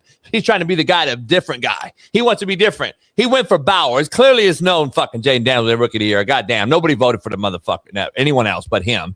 He voted Brock Bowers, who I think is something unbelievable, but he didn't have that fucking Jaden Daniels year. Wasn't even close. And then he voted for Brock Bowers. That he wants to be this fucking weirdo that never fucking played, by the way. He has a vote that can possibly change people's historic fucking outlook. You could have had the unanimous MVP, but this fuck goes out there and changes up and wants to be the different guy. It's all these fucks. None of them belong in the fucking thing. If you didn't play I don't even know how you get a fucking vote. Like, how do you pick a fucking guy off 33rd Street or whatever the fuck his thing's called, non-33rd, on 33rd? How the fuck do you get a vote looking like this fuck? I just don't get it, man. It's fucking it's beyond me. I don't grasp the whole thing. But shout out to Randy Moss, man, and hopefully. And just before we move on, just to make it extremely clear, Mina Kimes doesn't even have an actual Hall of Fame vote. Just for clarity, I'm just making. No, I'm talking about the MVP vote. I'm just making the Hall of Fame part of it. I'm not talking about the Hall of Fame. I'm talking about the MVP. So I don't even want to read. I don't even need to read the chat because I never said she had a fucking Hall of Fame vote. I said it was the MVP. We got to keep. That's why I said both. I said we got to keep these people from Hall of Fame or MVP votes out of the conversation. I never said she had a fucking Hall of Fame vote to you fucking nobodies in the chat. So I said she had an MVP vote, and she shouldn't have. And it just showed you yesterday, if you didn't watch Drake May against another top 5 defense, did it not show you that she couldn't have been more wrong? So shut the fuck up and make me a sandwich too, you fucking bitches. Anyway, Smitty, moving on amicably. What were you saying? JB hate getting called out. But QB Drake May acknowledged that he received a pain-killing injection for his right thumb and shoulder before the season. Here we go. He made it clear that he was ready to go. But at the same time, just add some context to what he was managing injury-wise. Drake May got choked up talking about Mike Vrabel after the Super Bowl loss. Check this out. Yeah, he was a heartbeat. No doubt about that. He was he's the big reason why we're here. He's always the same, and look forward to my relationship with him for a long time. He's a great person and hell of a football coach. Obviously, tough loss as Ruben gets his third beer of the morning. Drake May is emotional. I know I hate losing and understanding that you might not ever make it back to this big stage. Jason, I know you're distracted right now because Ruben continues to walk past. He shut the TV off, too. He's doing blunts. He's doing a lot of things back there. But what's your overall take? Like, I guess number one, I said down that fool. Is an injury or whatever? Is that an excuse at this point? Number one. And number two, what's your reaction to his emotions post game? I look like a little boy. He's young. Yeah. Anyway, no, there's no excuses when you make it this far. Because then Denver fans have the excuse of Bo Nix not playing against you. Right. So, like, there's no more excuses. You and I make excuses all the time, fucking around, making excuses for this. Could have been this. The Rams should have won because he dropped the ball. At the end of the day, they lost. And we can say what we want to say for the team you like or whatever, but the bottom line is you made it to the bowl, and now you either win it or lose it. Period. That's the only thing anybody's going to care about, Smitty, in 5 years, 10 years, 2 years. All the bottom line is you were horrible against good defenses. As I said on this show Friday, as I said he would look like yesterday, as he did. I predicted 31-10, belt to ass, 29-13, very, very close to the prediction. And at the end of the day, he is not ready. I like what he's done. I like his growth. But again, he's going to need some more help up front. He's going to need a couple more weapons on offense, in my opinion. And let's see if he matures. He could be at the early stages of a Sam Darnold career. Who knows? Do I think he's going to be the next Tom Brady? No. Do I think he can be a very serviceable guy for 10, 12 years? Yes. Because I love Vrabel so much. I think Vrabel will make sure he's in the right situation. And one thing I know about Vrabel, he has a chip on his shoulder today, waking up. He is hot. He's fish grease. He wants to get back to this thing. And I think he'll do whatever he can to prove why it was wrong to fire him in Nashville and Tennessee and why he's the guy for this job to replace Belichick in that legendary status that he holds. So, listen, I don't think they had a snowball's chance in hell against Seattle or the Rams or any other NFC Final Four team. And I think he had to know as a coach, Smitty, I'm coming into the meetings every day. I'm sitting there with my staff. I'm watching the games. We know, like, come on, this is a mismatch, dog. We got to do some things to help our team out. And that's the one thing that I didn't see yesterday in let me get into more double tight end sets. Let me get into some more 12 personnel. Let me create more gaps up front. Let me do some things to help my young QB on the backside of things with chipping and other things. That's the coaching part. I was shocked that Josh McDaniels didn't do more of against that type of front. Because if I'm playing that front, Smitty, I have to have a combative attack, screen game, draw game. I got to be able to get them D-line running up the field and then and dump it off and let them retrace. I got to get them tired. I didn't see any attack to show me that they're going to try to work that D-line, that front seven, to get them tired. Get them running this way and retrace this way. No reverses. I didn't see no fucking misdirection by New England, which is shocker to me when you got a front seven that's so aggressive. Why aren't you getting off your booth coach is not saying, hey, they're fucking killing Will, whatever his name. Yeah. He's screaming down the line. Yeah. Whoop, let's get a reverse cracking. Let's get a boot naked cracking. Let's get something. I didn't watch McDaniel do anything yesterday, dog, to help combat that and help this young QB. That's the one problem I saw just watching it little by little as we watch the game here and there. Yeah. And I'm just watching little bits and pieces because I have the it factor. I don't have to watch the whole game. I can talk to you and break it down like I am right now to everybody out there, the casual fan base that don't understand football. And I'm like, dog, why weren't they doing anything to combat the front? There are things to do, Smitty, when you're not as good as the other team. You can do things schematically, homie, to help your quarterback. Right. Why didn't they get into some 12 slots, some stinger, get double tight end over there off the ball, and fucking extend that D in? They could have fucking block and make his ass go to a super wide ghost 9 and get his ass way out there so we can now run the ball inside. I'm just saying, homie. I didn't see. Hey, look at you coaching it up, right? Well, I'm just talking off the top. I didn't see any of that shit being done. So are you saying, like, in summation, that you would have coached that offense a lot better in yesterday's big game over Josh McDaniels? Yes or no? No. I'm not going to. Josh McDaniels is a hell of an OC. I'm not going to say. I fuck that. I don't like the answer, homie. The JB I know is a confident cat. Always believes he's the best. Always going to bet on himself. But I'm real. I'm a realist. I don't like that soft ass answer you just gave on this show. I'm saying I'm a realist. I wasn't there to know the offense. I don't know what they have. I don't know what's in. So I can't say better. No. What I'm saying is, here's the thing I would have did. Number one, I would have sprinted the ball out towards the left. Yeah. So I'm sprinting that way. So I'm going to turn back to protection, waterfall protection, whatever we're going to do. Sprint it out, put the back on the edge, and get Drake May on the side of the fucking rush that was killing me. Yeah. See, people too often now will run away from the rush. That's when they're best. I'm going to run to the rush. So now he's fucking right now, right? He's trying to get his hat outside. Don't let get reads. Yeah. I'm not going to get reads. Drake May's back there in a comfortable pocket. Now we're getting it out.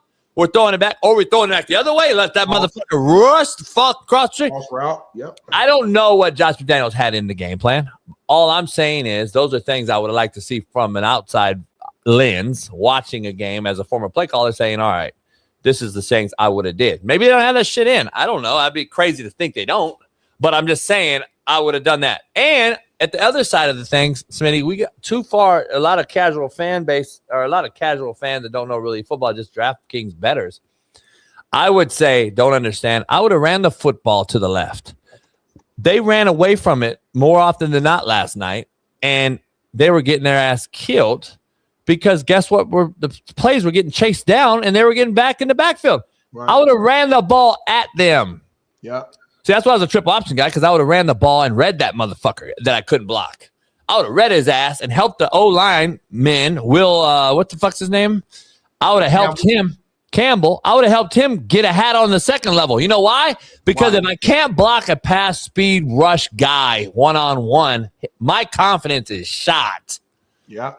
If I don't block him at all, and as a coach, I take that thought process out of his mind to where he believes he's in the scheme that, I don't need to block him. We're doubling. I'm deucing a lot. Now he's pinning the mic. Get confidence tracking. I'm pinning guys. I'm working guys. And now we're optioning that motherfucker on the edge or reading him.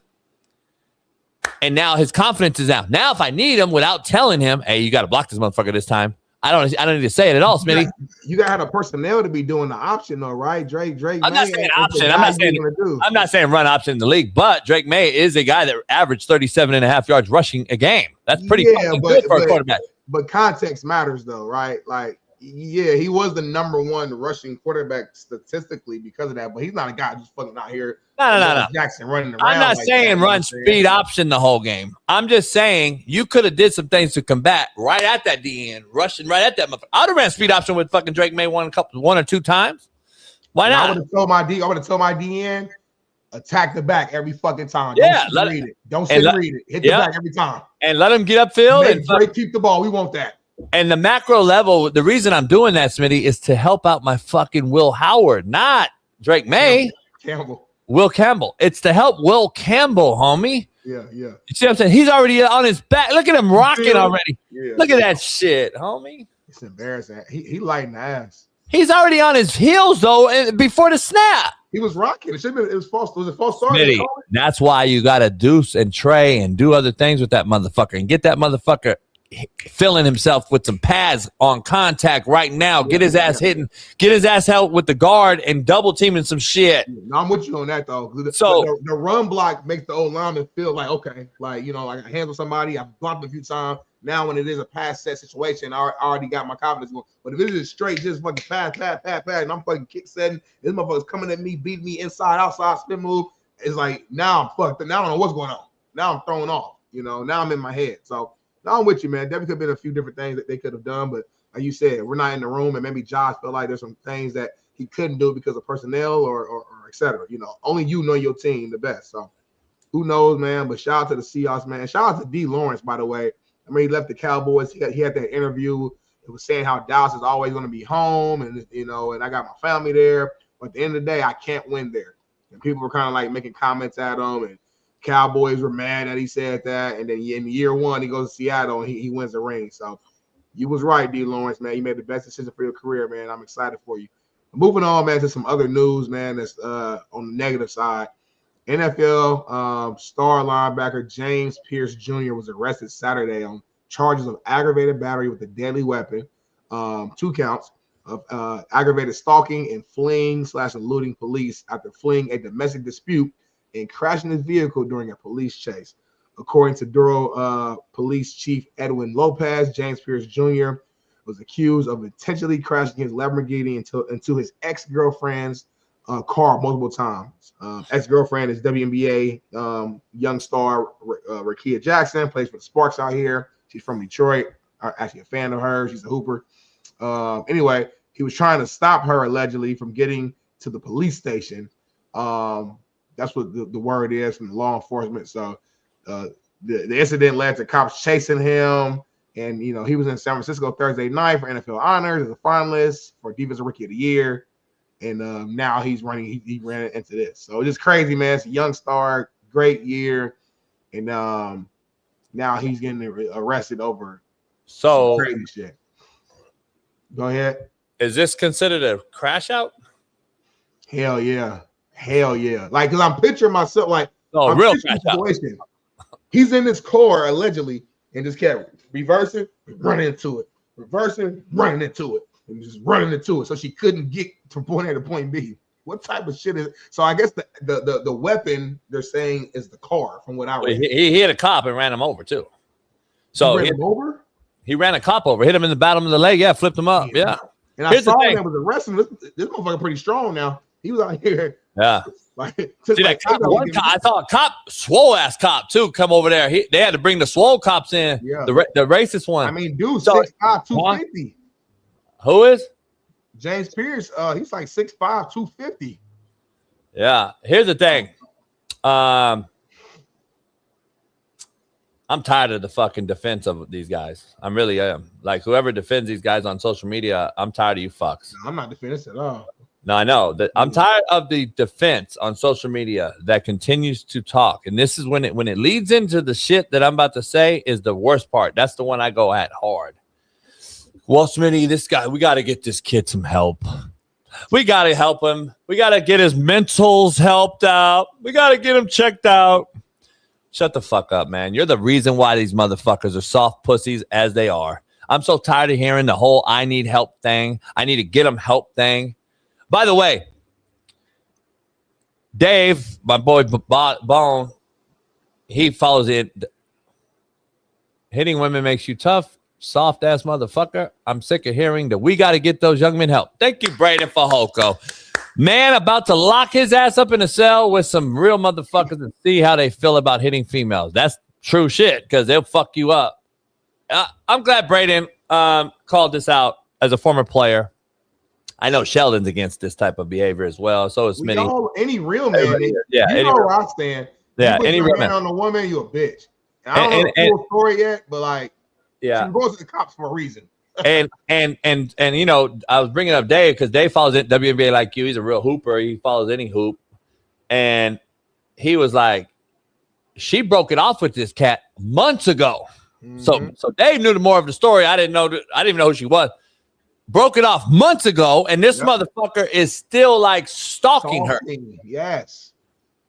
How you up for Defensive Rookie of the Year? You doing all this shit, and you got time to go stalk your ex-girlfriend? I know why, and I'll give you a macro take that nobody's gonna give you. I don't know if Bailey has it or not, but have you ever seen the mother on stage endorsing the son as a great character kid when he was accepting the award, or when she was on the awards ceremony? I'm talking about him. Like, I think it was for draft or one of those ceremonies. The mama came out. Shout out to the mama for raising the kids, all the single mothers out there. But this is the point. This is the reason why I tell you guys that men need men growing up, homie. Single mothers have not a clue. The single mom out there have not a fucking clue how to turn a boy into a man. And I am so proud of all that my son has accomplished, but I'm even prouder of the man that he has become. James has a heart of gold, deep love for family and friends, and a true resilience in the face of doubt. Junior man, you have so much success ahead of you. I love you, son. Like you said, shout out to the mother. I'm sure she did everything. Shout out, Smitty. Shout out to her, but she's delusional because she doesn't know how to raise a boy. And that's not her fault. It's the fault of thinking women belong raising boys. Well, no. I don't think it's a like. Again, I don't know the situation. I don't know where the daddy's at. I don't know. So I'm with you. Every man needs a man. Like, we not having a father in your life is critical to any young boy, any of them. You know, I had my dad in my life for a decent amount of time, and then he wasn't there, and it was tough at certain points as a young man growing up, just being real. So like, I'm with you 1,000%. But it's not the mother's fault as long as the mother isn't one of those moms who's purposefully keeping the kid out of the father out of life. And we know that happens all the time. So those mothers, yes, blame them. I don't know the situation with them, so I don't want to put no shots at her specifically. Yeah, I'm talking straight up. Do at the end of the day. I'm talking just straight up, regardless of how good natured the mom is and how hard she tried and how hard she worked. At the end of the day, having said all that, she could be the greatest fucking mother of all time. She still will fail the boy by herself. Regardless of all that other shit, we can say all that shit we want. She still does not know how to raise a man. Right. Because she's never been on. It's like the votes. Mina has never played, so why is she voting for Drake May? It's the same thing. She doesn't know how to be a man. I'm with you, but your tone is coming off. Your tone is weird. Your tone is coming off as if like you're blaming her. Like you I'm not blaming her.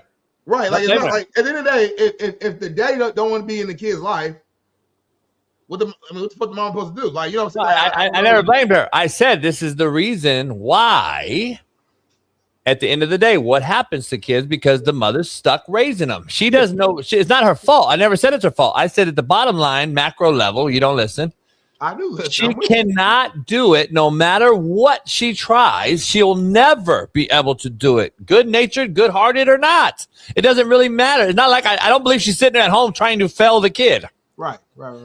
I think she has no clue how to do it, the job, period. And it's not her fault. It's called DNA genetics.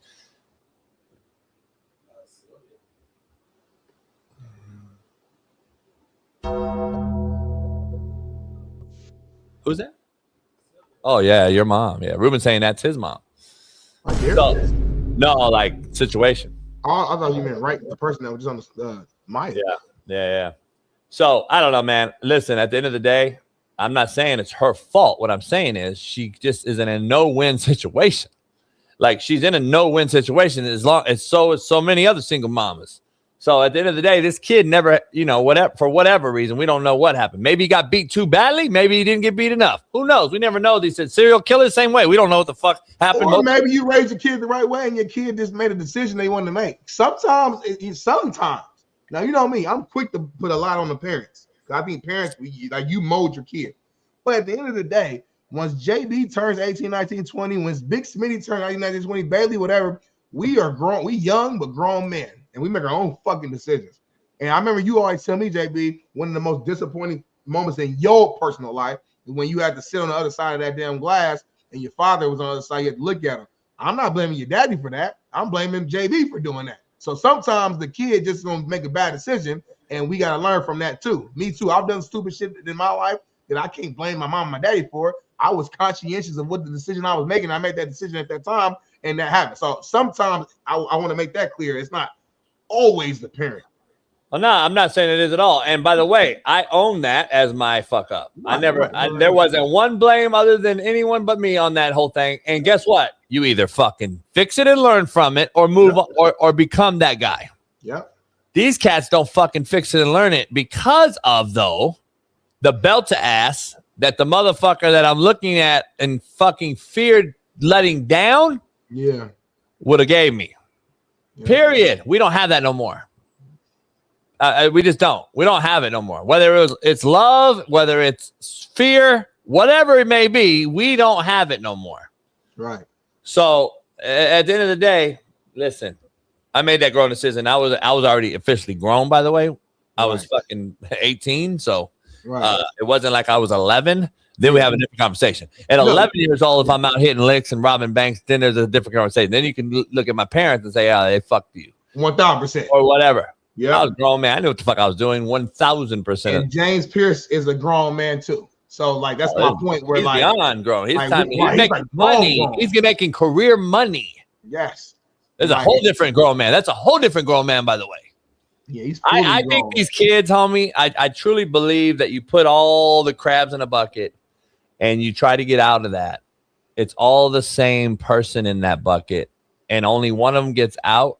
And what happens is when you're just circling each other all day long and you're enabling each other and you're entitled as fuck and you look like you look, meaning body wise, you're not seriously getting ready for a vigorous sport like the NFL and your bodies look shittier than I've ever seen. We got more injuries than ever. We're getting overpaid, under-delivered, load management, all the shit we keep saying, jersey swapping, fucking homie love. And no matter if we lose it and we're not really serious about the game no more. All that shit is creating more and more of this shit. Like the Georgia debacle that's happening at the University of Georgia. We all like Kirby Smart and all that shit, but he has the most shitbird team in American history. I mean, how many fucking DUIs and how many other things? But again, go back to the bags of money that they're getting, the NIL shit, the enabled, allowing them to transfer 4 times without getting motherfucked. And when they do get motherfucked, they bounce and they go get they trade. They don't want to compete. They don't want to face the music. They don't want hard coaching no more. They want it easy. They want gimme. All that shit, homie, we can bring up into this. I think it's a full-blown, huge scale of things. So it's not just one thing or 2 things. I think it's a bunch, but it's all the same cats doing the same shit in this generation. Social media, video game, online, all that shit is a whole nother world now because they can make money now on top of making money by the luxury of sitting at their house. Yeah, we've never had that luxury. I didn't have that luxury. If we play video games, it was fucking in television, and it was just the homies, and nobody filmed that. Yeah. So I just think it's just at the end of the day, it's so much collective of so much shit that I think that's why I keep saying it. They're cooked, homie. It's also ego is involved in like a power, just a weird power dynamic of some of these athletes to where they've always gotten everything they wanted. You know, especially this generation. Title, so where when somebody tells them no, they can't accept it. So like in this situation, Rakia leaves him apparently months ago. He can't accept it. He's like, I'm that guy. I'm the alpha. I leave you. You gonna leave me? Like, you know what I'm saying? Like, I think as silly as that sounds, men have ego, and sometimes when you don't have control, but that ego can get out of control, and it can lead to. I mean, he's going on all type of crazy shit. So. Sugar on the Rim, please, said JB. That's like 1% of kids in America actually making money doing that. What about the rest? Can I answer? Yes, you can. They're trying to be the 1%. Real fucking easy, you dumb fuck. They're trying to be the 1%. That's even worse because not any of them have the fucking goal to go actually get it done. So they're chasing the 99% the whole time on social media, not willing to go fucking put their hands in the dirt and get dirty and learn a trade or get physical or do something meaningful. They chase the 1% fucks. So you've created even a softer 99%. You fucking nobodies. But anyway, moving on amicably, Smitty. Let's see what's going on here.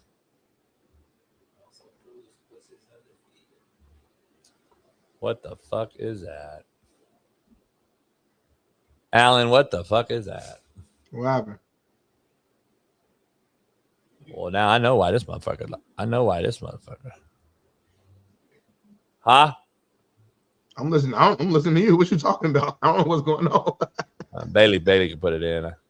No wonder that motherfucker had more yards.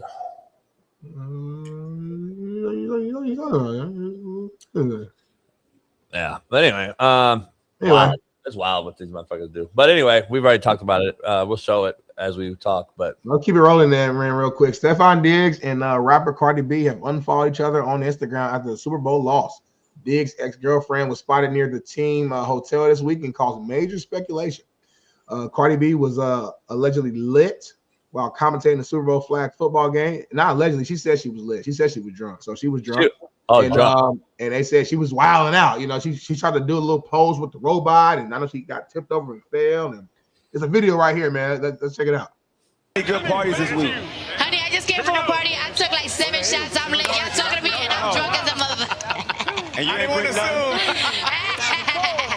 You talking about what party where I went to all the parties, honey. Collecting the bag and getting drunk, taking their free drinks and shit.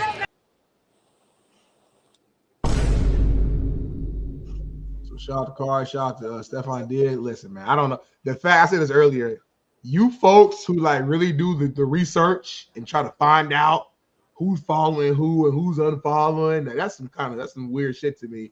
But this is like the new way that couples do things to show. I care more about that last video.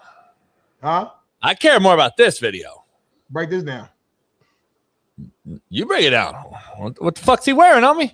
I want you to break it down, homie. He got on a fur jacket, you know. Why is his jeans so motherfucking tight? And why are them motherfuckers cuffed inside the boot?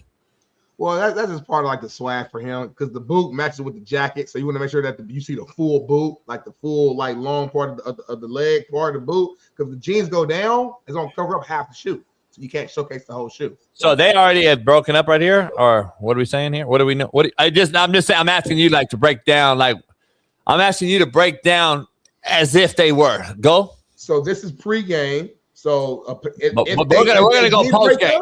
We're going to go post game. We're going to say this is after the game. He's leaving. If this is post game, they're cooked. And she left him. She left him already. Go. If that's the case, this is why he's hurt. That's why his head's down. He's not mad about the loss. He's mad about the fact that A, he didn't perform well, and B, his girl left him. And you got to think, when you have a bad loss in a bad game, your girl is the one who at least picks you up. You know what I mean? Rub your feet. Bounce on it, make you play. Not only did he lose the game, not only did he not perform well, he lost his go-to freak at the end of the game. Go ahead, JB. Ain't the bitch pregnant? I ain't gonna call her no bitch, but no, she's not pregnant. She's had a baby a while ago, months ago. With him? Yeah. They been had a baby. That's why she's drinking liquor, homie. She wouldn't be drinking liquor. She had a baby or stuff. Shit. I don't give a fuck. My mom drank it. I'm a mix of Jamaican rum and whiskey, homie. Listen, the bottom line is this. I do not. It was a different time. She didn't know the time. My mom did. My mom chain smoker and drank. I came out like I know at that time it was what 1973. She didn't know our lives were different, homie. We could do all I came out a G. So I think we need to get back to bullying, shaming, fat shaming, and get back to drinking and smoking pregnant. It actually makes sense. What? Yeah. No, your brain you are losing. You got a few loose screws. Get it? You get it now? You've always been a little slow since I met you, so it actually makes sense. Now you tell me what happened. It makes perfect sense. So I think you just live life, homie. Live life, full go. Fuck it. Something happens. Like Callie killed a bird the other day, man. Shout out to the bird, big ass bird. And I came outside in the back. I came home, came out back. I see feathers everywhere. I'm like, what the fuck? Callie got this big ass bird in her mouth. I don't know how she catches. She catches more shit out there. But anyway, I saved the bird because I'm a humanitarian. So I try to save the bird. I get the bird out of her mouth. She lets go because she listened to me. And the bird's moving around. So I'm like, oh, it's all right. I think she broke the wing.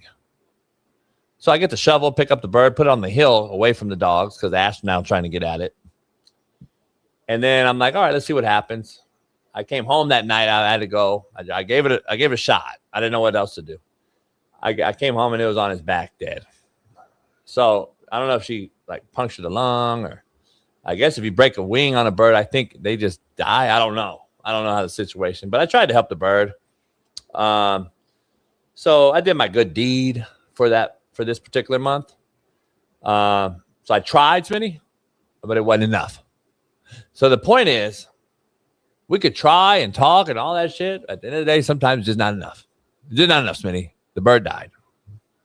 So shout out to that bird, man. Basically, in summation, you can do everything. You can eat right, sleep right, work out, pray, go outside for a jog, treat people well. But one day, you still might be that bird who ended up at the wrong place at the wrong time. And what do you think that bird's called now? Chicken soup. Shit bird. Because I picked it up with a dog shit shovel. So it's not a shit bird. It ended up being a shit bird, man. So shout out to the shit you bird. ain't even had no respect enough to use another shovel. You used the shit shovel. Like that's kind of I tried to say, I had to fend off two pit bulls on me while I'm trying to get the bird. I don't have time to get a fucking another shovel. So in summation, your dogs aren't trained enough to just listen to what you say. Well, nah, that's like you, that's like me around all them bitches that were performing for Bad Bunny. And you're telling me don't try to fuck none of them. Get the fuck, stop. Anyway, moving on. That's all I already got, man. I mean, we don't have no BPS or no WPS today. It's a loaded show. We got Weddle coming on for his last show of the damn year. We got Sean King gonna come on probably late if I have to guess. Hey, Benny, can we do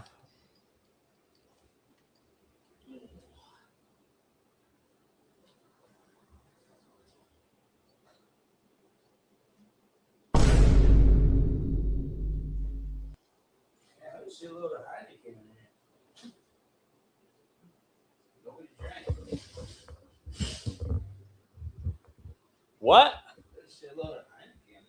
There's a shitload of Heineken in there nobody drank. This is the most Ruben has been real talkative. Like yesterday. Yeah, something's weird. I don't know if he's beating diabetes or getting like something's happy. I don't know. Like I don't know if he like wanted to. Yeah, this is his first day off though in 61 days. Oh, that's what it is. Because yesterday he was like real, just jokey and like I was like, Ruben will never do this. What's this? I don't know. I haven't seen this. I'm not usually a crier or an emotional person. Go for it. No, I'm not going to cry right now, Ben. He said, I'm not going to cry. He said, I'm not going to cry right now. Oh shit! Rewind this, homie. I didn't start at the beginning, homie. Please don't let me cry. Please don't let him cry. Let him be why I picked him to be the guy. Go ahead. I'm not usually a crier or an emotional person. Go for it. No, I'm not going to cry right now, Ben. But man, like just to be able to share a moment just now. Fucking do it. Don't you fucking cry. Don't you fucking cry. He better not cry. Homie, go. Like 5 minutes ago with my parents and Katie, my fiance, like my parents, they believed in me. They believed in me from when I was a child playing this game. I would make mistakes. I would make mistakes off the field too. They know it. And you know, they would teach me lessons and all these things throughout life and they just believed in me, you know, throughout my entire career. And I credit them to why I'm still here. Yeah! Motherfucker didn't cry! He's a fucking real one! I'm fucking right on. Don't ever fucking question me many times. I know my shit, homeboy. I knew this motherfucker was a gangster. Fucking Sam Don, you're from Cali, homie. We don't fucking cry out here, bitch boy motherfuckers. I'm disappointed in you, Sam.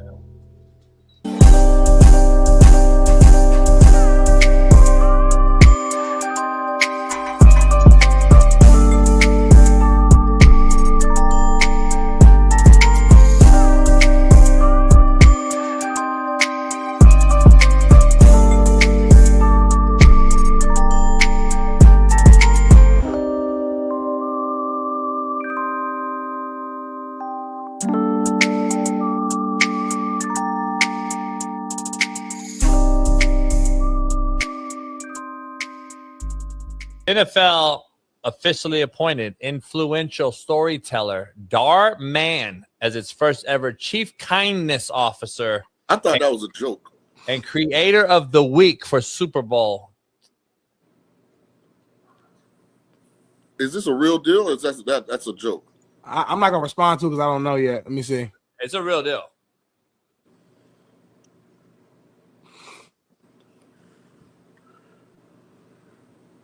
Nah, come on, man. See, I don't want to be going in on stuff that I don't know if it's true or not. We only do real shit on the show, but it's true. Chief kindness officer? Like, who we being kind to? The gays. I ain't finna throw that on that man. Is he openly gay? I don't know nothing about Buddy. In 2012, he was charged with 13 felony counts of fraud for allegedly defrauding a city. Oh, he must live in Minnesota. Oh, yeah. Is he Somali?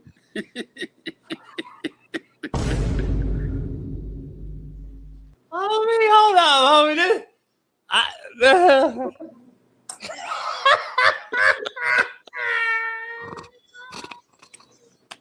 It must be Smitty homeboy. Smitty Who the fuck is this, homie? Who's we hiring, homie? Real shit, though. He beat I beat 8 felony. He beat 13. Bailey, is this real? 100% real, Shaun. Adam Schefter tweeted What this, the fuck is a if you don't believe this? Go read his Wikipedia. All this. Hold on, Smitty. Shaun's still fighting if it's real though. Like he don't want to make a comment though. How many felonies did you beat? And how many did he beat? He beat 5 more than me. I'm gonna go. That motherfucker's damn near right there with what's her name, Iman Jean or whatever. The bitch. Hey, he first ballot. He first ballot. Hey, Who did you? who is the target audience for a fucking chief kindness officer? Hold on. Did you see the Somalian fake the attack? Did you see that bitch fake the attack, homie? She's getting blasted on it. They caught her faking the attack, homie. This was him. This is the guy that faked it with her, probably. Holy shit, homie. So wait up. In 12, he was charged with 13 properties in 08 and 09, stemming from 08 and 09 charges. He was charged and then beat it, and now Roger Goodell hired him? Man, there's some cold work right here. Then I don't want to hear Smitty ever talk shit about me not getting a job. Fuck that. So I'm worse than him? It's just the word that you use, even though I understand the context. Here we go. No. I'm saying that's the reason. I'm just being real. I'm not saying it's right or wrong. I'm just saying when that word gets used in America, they just what word? That person's name. The nickname you use for your player. Slapped it? Nah, keep going. Well, actually, don't keep going. Actually, first of all, we could be talking to anybody. Fizzler. Yeah, we don't avoid sensitive topics and terms on this show. That's why people love us. No, about that. We gotta be careful for YouTube standards. Yeah, YouTube standards, Shaun. What is a kindness officer, though, Shaun? Go. You played in the NFL. You go. I just asked that. What's the target audience? Like, what's the job? You would know. You play in the league. Hey, you said you know everything about this your league. Yeah, like Roger. You know Roger personally. You get a monthly pension, homie. You know. Like, what's going on with this? You was on the PA. I was. Yeah, you voted for this. They didn't breach this topic during my tenure. So you weren't privy to this? No. I've never heard of and then they put chief in front of it. Like, so instead of like CEO or CFO, he's CKO. Like, they don't why companies gonna start like hiring motherfuckers to be the chief kindness officer. Come on, man. I'm the chief entertainment officer for the Players Company. Hey, Smitty, Mike Bundy, who donates to the show, said this. In 2014, Darman pleaded no contest to 5 felony counts of defrauding the city of Oakland, resulting in a conviction. He was sentenced to 5 years probation in order to repay $44,000.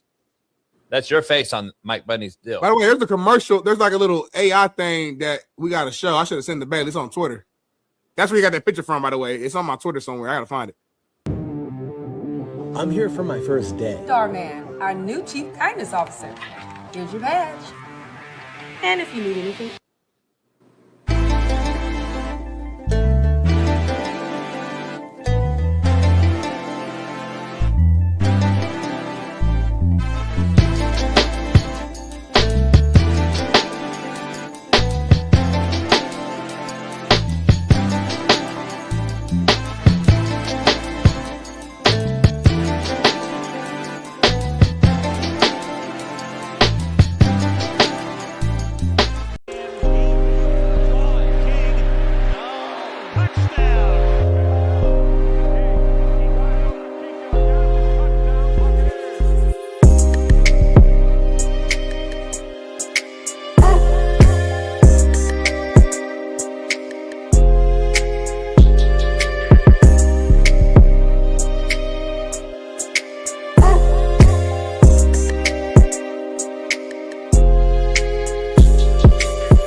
What up, Rube?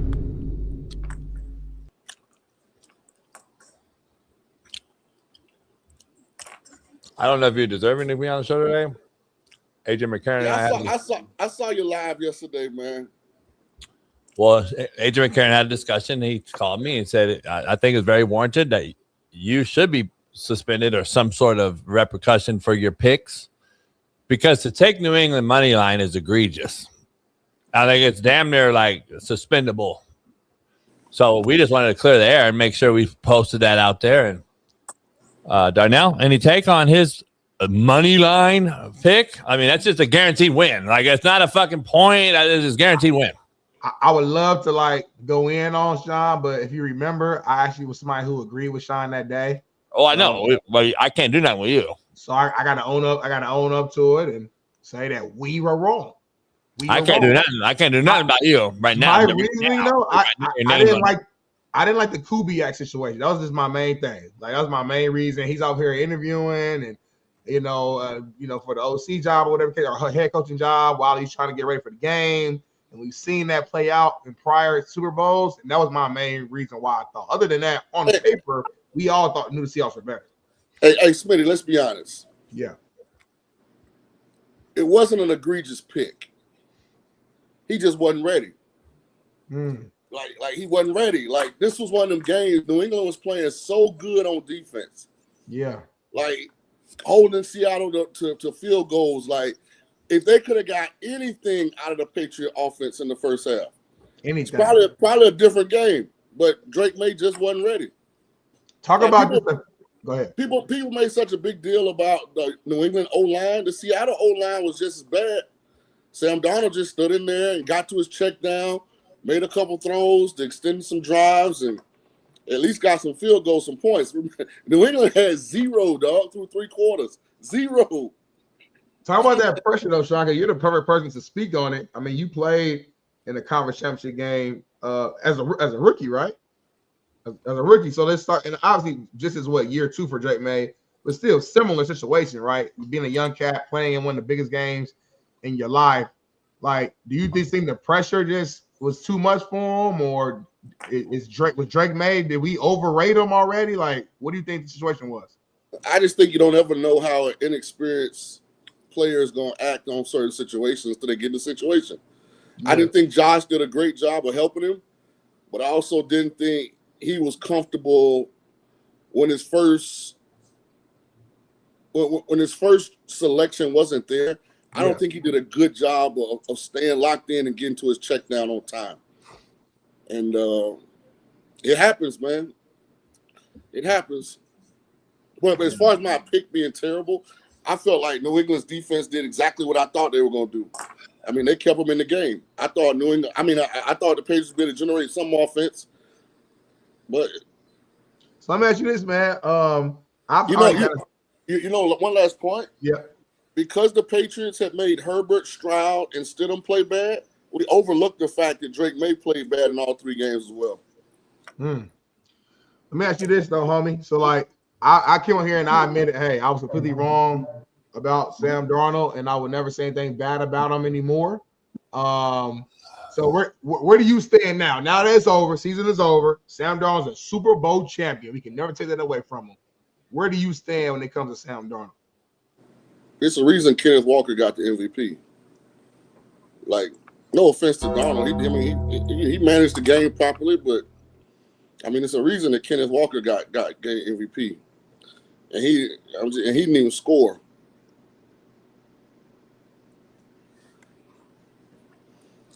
Jason, I saw your reaction. What you thinking right now, homie? Nothing. What's wrong? This guy just comes on the show and lies. About what? Please expound. So, let me get this straight in summation. I'm going to rewind what you said. Drake May is what he was. We couldn't expect him until he gets in that game to know what he was. Inexperience cost us. We found out what he was. Blah, blah, blah. Rewind to Smitty. Yeah. Get rid of Sam Darnold. JJ McCarthy's the guy. We don't need to see him play. We already know he's legit. Is that what he said on this show? And then he just want to throw it at Drake May's inexperience, but back JJ fucking McCarthy over Sam fucking Darnold, who just won 29 out of 33 games in a Super Bowl? Ruben, give me a beer. I'm so tired of this. I'm so fucking tired of the hypocrisy. You defend Ryan Clark, mad at me about fucking DJ Pops, and then Nico. I mean, the hypocrisy on this show, Smitty, I can't do too much. Like, I don't know if I can do the rest of the week of the show. with him. Well, maybe this is our last show for this week, man. Maybe, and we got to take a break because of this moment right here. Maybe this is the moment. Like I can't. And how you, a brother, not defending the white on this show when he speaks blasphemous information out to the public audience. We got fucking 7,000 people in here, and you allow it, Smitty. And I admit that I was wrong about Darnold. What more can I do as a man? I'm just a man. I'm an individual man. I can't speak for Shaun King. I admit it. Shaun and I were wrong about our picks. Shaun and I were wrong about Sam Darnold. But I can't speak for him as a man. Shaun King is his own individual man. He's made that very clear. So I mean, I can throw him the alley-oop, but if he don't want to dunk it, what more can I do? Hey, listen, we got somebody. We have a person too that's very, very upset at Darnell at Shaun right now. A fan. He's a fan. He hasn't been on in a while, but he's like a big name guy that's kind of upset at this guy. Keyshawn? We'll see, man. We'll see. I'll let him explain it. Hey, listen. I'm not shitting on Sam Darnold. He did what it took. I say he managed the game. That's not a negative. So hold on. You said there's a reason why Kenneth Walker got the MVP, but we rewind 2 weeks ago when Seattle played the Niners, and you came on this show and said Sam Darnold didn't need to do nothing. He only had to throw the ball 15 times because the game was over. What was the difference last night? Well, last night, if Darnold don't turn the ball over, I mean, Chris Collinsworth said it best. The only way New England can get back in this game is a pick six, and the game was like 6-0. But we saw the game. You watched the game with your eyes at work too, right? Because I have a lot of confidence in Shaun King knowing football. Do you know that game should have been? You know that game should have been 28-0 at halftime. That game wasn't even close. But it wasn't. It was 12-0. Yeah. What did he need to do different? He didn't need to do nothing different. They didn't have to. They were running the ball down the throw. He had 135 yards rushing on him. That's my whole point. So I'm not gonna sit here and act like Sam Darnold went out and threw for 404 in a nip and tuck game. I say he didn't need to. I know. So I'm saying I'm giving him credit. He managed the game. That's not a negative. But what we forget, Shaun, you played in these games.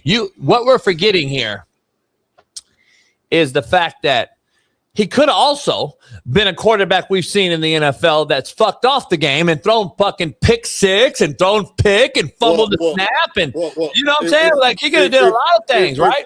If we're being honest, New England dropped 3 easy on that first little short little tight end out route. The nickel undercuts it. He drops it. On the out route in the red zone, Christian Gonzalez drops it. On the little double move post in Njigba, Gonzalez makes a great play, drops it. So, I mean, come on now. It's not like he didn't put the ball in harm's way, but they didn't make the plays, and so the game ended up being so he don't. But Njigba dropping 3 damn near touchdowns doesn't matter, though. I don't know, man. Njigba dropping 3 touchdowns. Oh, you're a selective memory. We got somebody that's in the chat that wanted to say something to you, though. He's a champion himself. National champion, LSU, NFL veteran, Braden Fox joined the show to give you a piece of his mind. He said he thinks you're on the Epstein files. Go. Hey, I had to put my kid down. I left a dirty diaper because I heard Shaun talking utterly bullshit this morning. Utter bullshit, Shaun. Yeah, let him have it. I could not stand the blasphemy, the egregiousness, the lack of just football knowledge from a Super Bowl quarterback himself. Shaun, I'm so highly disappointed in you. In what? In what? The Sam Darnold slander, Shaun, is just, it's too much right now. How can Shaun, the game be slander? You're slandering Sam Darnold for doing what Jalen Hurts won a Super Bowl doing. No, Jalen Hurts played his ass off in 2 Super Bowls, the loss and the win. Zero. Jalen play. I'm not a big Jalen Hurts fan overall, but in those particular 2 games against the Kansas City Chiefs, Jalen Hurts played like an all-pro quarterback in both games, the loss and the win. Having said that, I didn't slander Sam Darnold. I said he did a good job managing the game. Zero turnovers all playoffs. That's quarterback play right there. As much as Sam Darnold didn't throw 4 touchdowns in a Super Bowl game, he didn't put the ball in harm's way. That's how you win big games. That's how you won a Super Bowl, Shaun. Come on now. Come on, man. Turnovers is just as important as touchdowns. Listen, we routed the Raiders. Like, we put foot to ass against the Raiders. Okay, no, don't do us like that. Y'all knew no.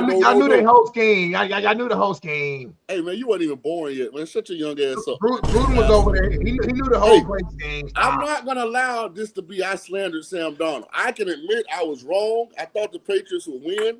I did not think that they would look like a JV institution on offense. But here's what I want people to understand: give Seattle's defense some credit.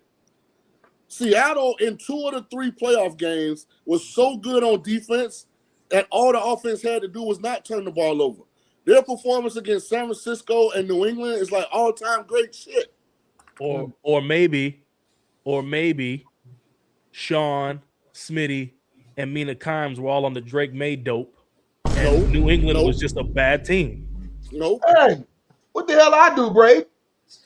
My bad. I didn't mean to do you that. with 3 months. My bad. Right Smitty. now, Brady, keep that energy. He picked New England. He picked New I didn't- England with this other brother right here. They both picked New England. Braden, I owned up to it, Braden. I came here as a man and said I was wrong. I didn't like the fact that Clint Kubiak was out here messing with the side piece while he. Braden, my new favorite. Braden, my new. I'm trying to get a deal done for Braden. Trying to make Braden the second co-host. I'm trying to make Braden a call. The third name that Braden mentioned, the third name is the name. That's why Braden, I gotta get Braden a co-host. It's gonna be Braden's picture right there. Look at that Braden picture, right? I can see Braden's picture right there. Here's the thing. He said Mina Kimes, Sean King, Smitty. He said Mina Kimes, Sean King, and Smitty. Hey, don't act like Sam Darnold and Kubiak like lit it up. If you play touchdown props, they've got something called first touchdown score, right, Smitty? That motherfucker didn't happen to them near the end of the 3rd quarter. The first touchdown of the game. So don't sit here like Kubiak had dialed up on. Come on, man, get out of here. And you know what? They got into the Kenneth Walker business by mistake. Kenneth Walker been capable of doing this. But they were so preoccupied with making sure Charbonneau got his carries. They would never let Kenneth Walker cook. Motherfucker just saying names now. He's just so fucking. Brady Foot shook him so hard this morning. Motherfucker saying names wrong and shit. Seattle, the luckiest Super Bowl champion we had in a decade. Man, get out of here with that. Hey, I played for a good coach by the name of Mike Tomlin. Once is occurrence, 2 is a pattern. I've seen enough from Sam Darnold and the Seahawks to know that they aren't lucky. To me, it just shows that they did what they should have done. Say it again. What was that again? One's occurrence. One's an occurrence, 2's a pattern. I don't know. I go by statistics. I don't go by DPOA, EVOA, CTE, whatever you want to name it. Braden, you still a young fella. Do this. Go by your eyes, Braden. Go by your eyes. If you go by your eyes, what you saw last night. We don't go by DVOA, Sean. We don't use DVOA. What you saw last night was a phenomenal defensive performance from start to finish by the Seattle Seahawks. But I also saw Sam Darnold make plays in timely manners that continued Seattle's drive. He managed the game. He threw the fucking check down to the tight end. The tight end made 2 people miss, pick up the first down. He threw the check down to Kenneth Walker. He made 3 people miss. Yeah, he managed the game, guys. What about Barner tight end corner route? What about that corner route to Barner? He was wide open. So his touchdowns don't count, Smitty. His touchdowns don't fucking count. So we're it's totally only one. It was only one. So we're just gonna overlook Sam Darnold throwing a check down, but Drake May couldn't read the fire nickel blitzes all game until the last drive of the 4th quarter. Then he finally took his check downs. But we're getting on Sam Darnold for making the right read. No. I said Sam did a good job managing the game. I said the Patriots lost because Drake May wasn't ready. Here, in summation, this is what's going on. I think the problem is that we got 2 extremes right here. Braden is making it seem like Sam Darnold just lit it up and just had an all-time. No, he's not. I don't take that. King is just saying that slow your roll. Congrats, you did your job, but don't act like this guy was out here looking like prime time Tom Brady. Yeah, that's why no all-time great. I don't understand. Do y'all not remember how Tom Brady was winning Super Bowls early in his career? Is Sam Darnold early in his career, or is he in damn year 9, 8? But it's the same. We can't move the goalposts now, right? Move it. You can't move the goalposts for Brady and Darnold just because Darnold didn't throw for 300, 400 yards in the Super Bowl, right?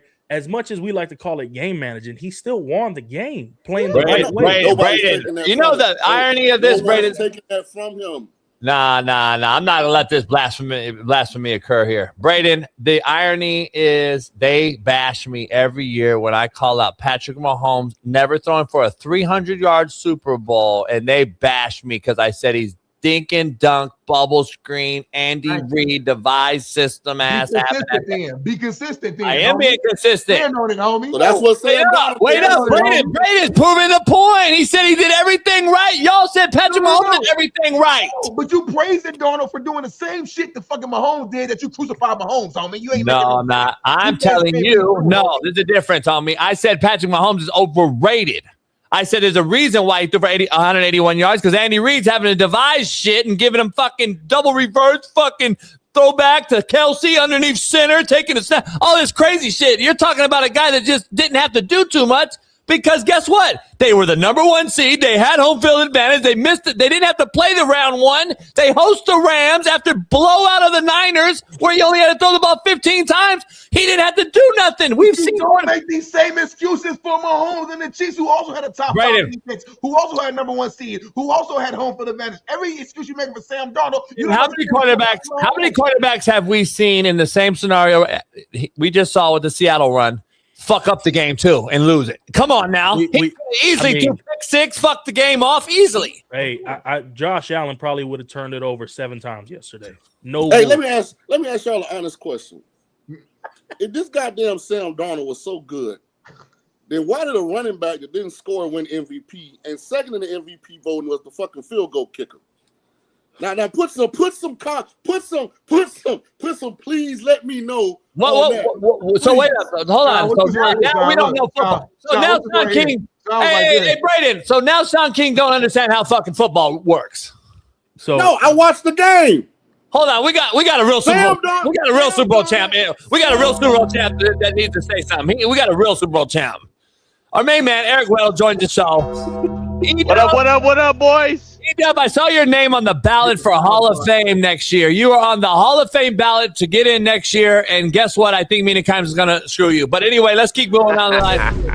All right, can you jump in this argument with Braden Fox, national champ? Breaking this. Hey, JB, first of all, Weddle look like he at one of them whites only events. So Weddle identify. Wow. Whites only?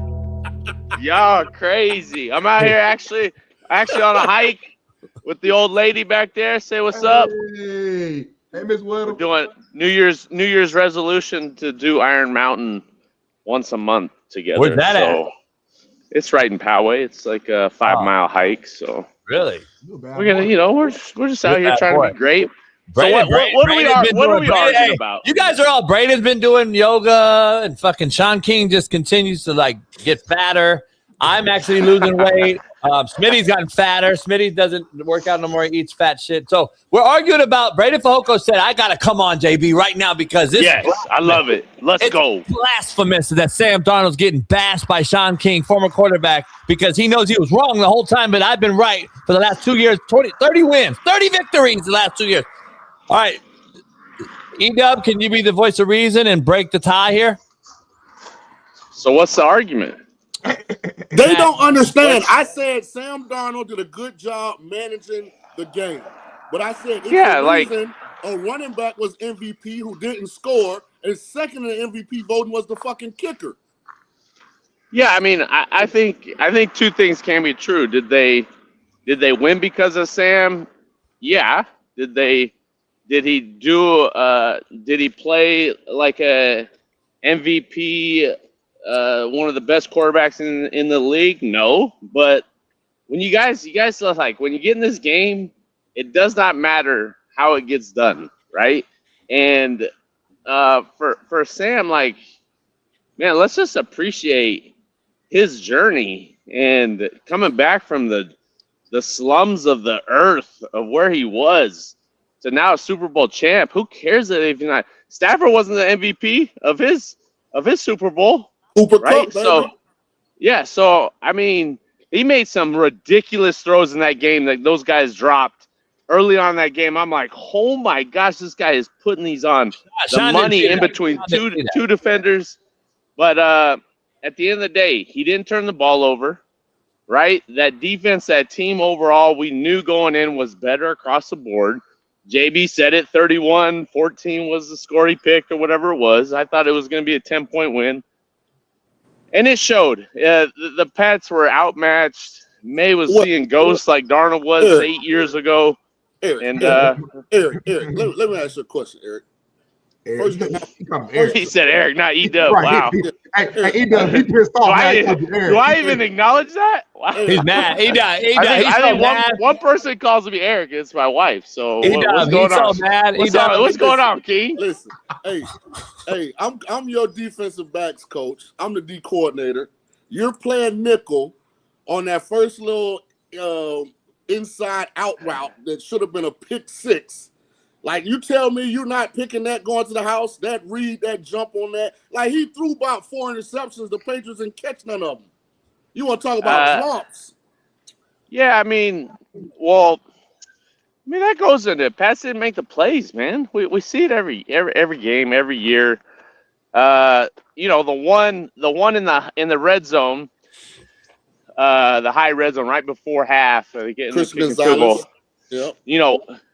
It was a great. I was watching the game with Gage, and I was telling him, and you probably say the same thing, Shaun. Like, he held that safety just to confirm it a little too long. They went for Shaun with the backside, skinny post on the backside. But if he's staring that down, he throws it on time. He was just a hair late just to confirm. So it's just like those little details, a little timing.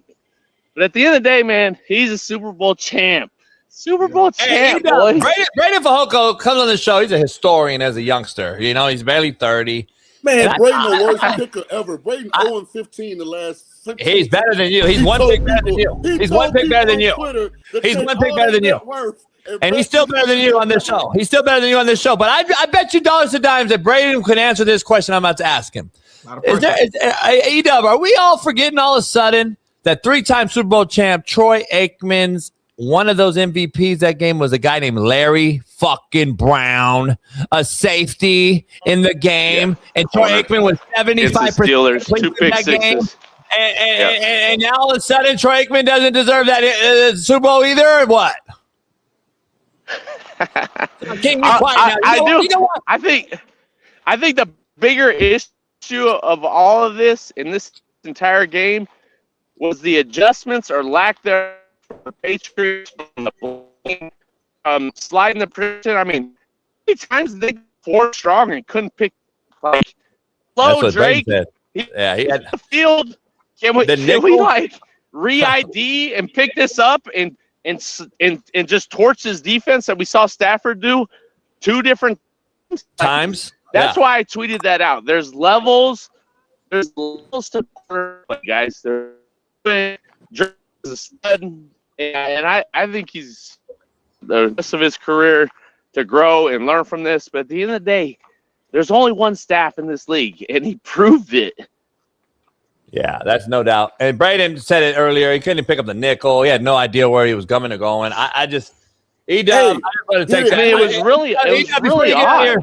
E-Dub, I'm just before you get out of here, I know you're walking around and go chill with the wife. All I want to say is that Braden made the point. Shaun is in defense mode this morning because he moneylined the Patriots, and this is literally what he's in defense mode. He's backed up against the corner, and Braden came in hot, and now Shaun's in defense mode, and that's what's going on right now. So, Shaun, you did. I mean, obviously you thought the Patriots were going to win, but come on now. Like, that team. E-Dub, to be honest. He's cracking up. Bad bunny. That fucking game was awful. It was terrible on both sides offensively. The halftime performance was the best part. No, that's good ball, man. Defense wins championships. Remember that, Mr. King. The Patriots, you hear me? The Patriots played championship caliber defense yesterday. No, they didn't. Another thing I will add. I felt those first couple series, okay, New England obviously had to believe that the strength was their corners, right? And I think they let Seattle off the hook a little bit. They should have been bringing 5 and 6 all game and said, hey, this game's gonna have to be won on defense. We're gonna have to get some turnovers because they're off horrid. So they knew early on they were locking. They were sitting on those spray outs. Like I was like, damn, well, a double move is gonna be coming here soon. But I'm surprised they just went a little soft and didn't keep the pressure on to keep the game close to the fourth quarter. But the best team won. Congrats to Seattle. The new year is upon us. Everyone's got a shot now. No doubt. E-Dub, man, enjoy the hike. Appreciate you hopping in on us. We'll see you hopefully later in the spring, and then looking forward to next year. You engaged, watching that. I'll be down for some games. Appreciate you, E-Dub, man, for a You great got it, season. boys. Much love. You got it, boys. Love y'all. Thanks for having me on for the season. You too, brother. It's always a joy to come on and relive the glory days, talk a little shop with real ones. Brings a lot of joy to my life every week. So I love y'all. And congrats to the Hall of Fame ballot. Yes, sir. Yeah, that's not ever happening. So it's all right. I'm in good company. Stop it. Hey, JB. So let's get the brass tacks. Was this not the worst Super Bowl from a visual standpoint in a long time? Like this was terrible to watch, dog. The last two. Braden, the last two have been bad. I didn't hear Shaun. Shaun can come on here last year. To your point, though, he didn't come on last year like bashing Jalen Hurts. So, but go ahead. Yeah, he didn't. He didn't. You know, he was happy. He was. I think he was wearing or. How you gonna bash the MVP?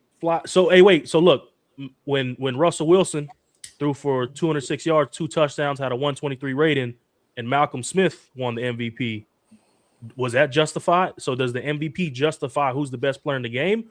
Or is it just an award that has to be given out for the Super Bowl? Who did they beat? Peyton Manning and the Broncos? It's case by case. In this situation, Kenneth Walker was the best player on his own team.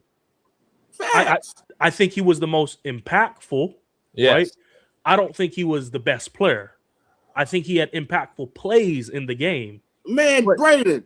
I don't get it. I don't get how y'all are fighting this. Into prime Le'Veon Bell last Hold on. No. Shaun, see, that's revisionist history. I won't let you do that. He had one little run where he stuttered and he did the one. Nah, he was pacing all night. He was pacing all night. Don't do that. Don't do that, Braden. Please. I know Le'Veon's your boy. He was pacing. What we won't do is in the first half of this game, Braden. He had inside duo called a couple times. He pressed the gap. He said what we won't do. He said what we won't do on the show. Yeah. And bounced around the edge because New England, for some reason, would not set the fucking edge. And he turned like some losses into like big runs. They kept drives going. Don't forget Sam Darnold overthrows a wide open Jackson Smith-Njigba that would have been a walk-in touchdown. I don't think he overthrows Shaheed on what would have been a touchdown on the goal route. Like, no, come on, man. You watched the game. Cut it out. The best part of last night was Bad Bunny's dancers.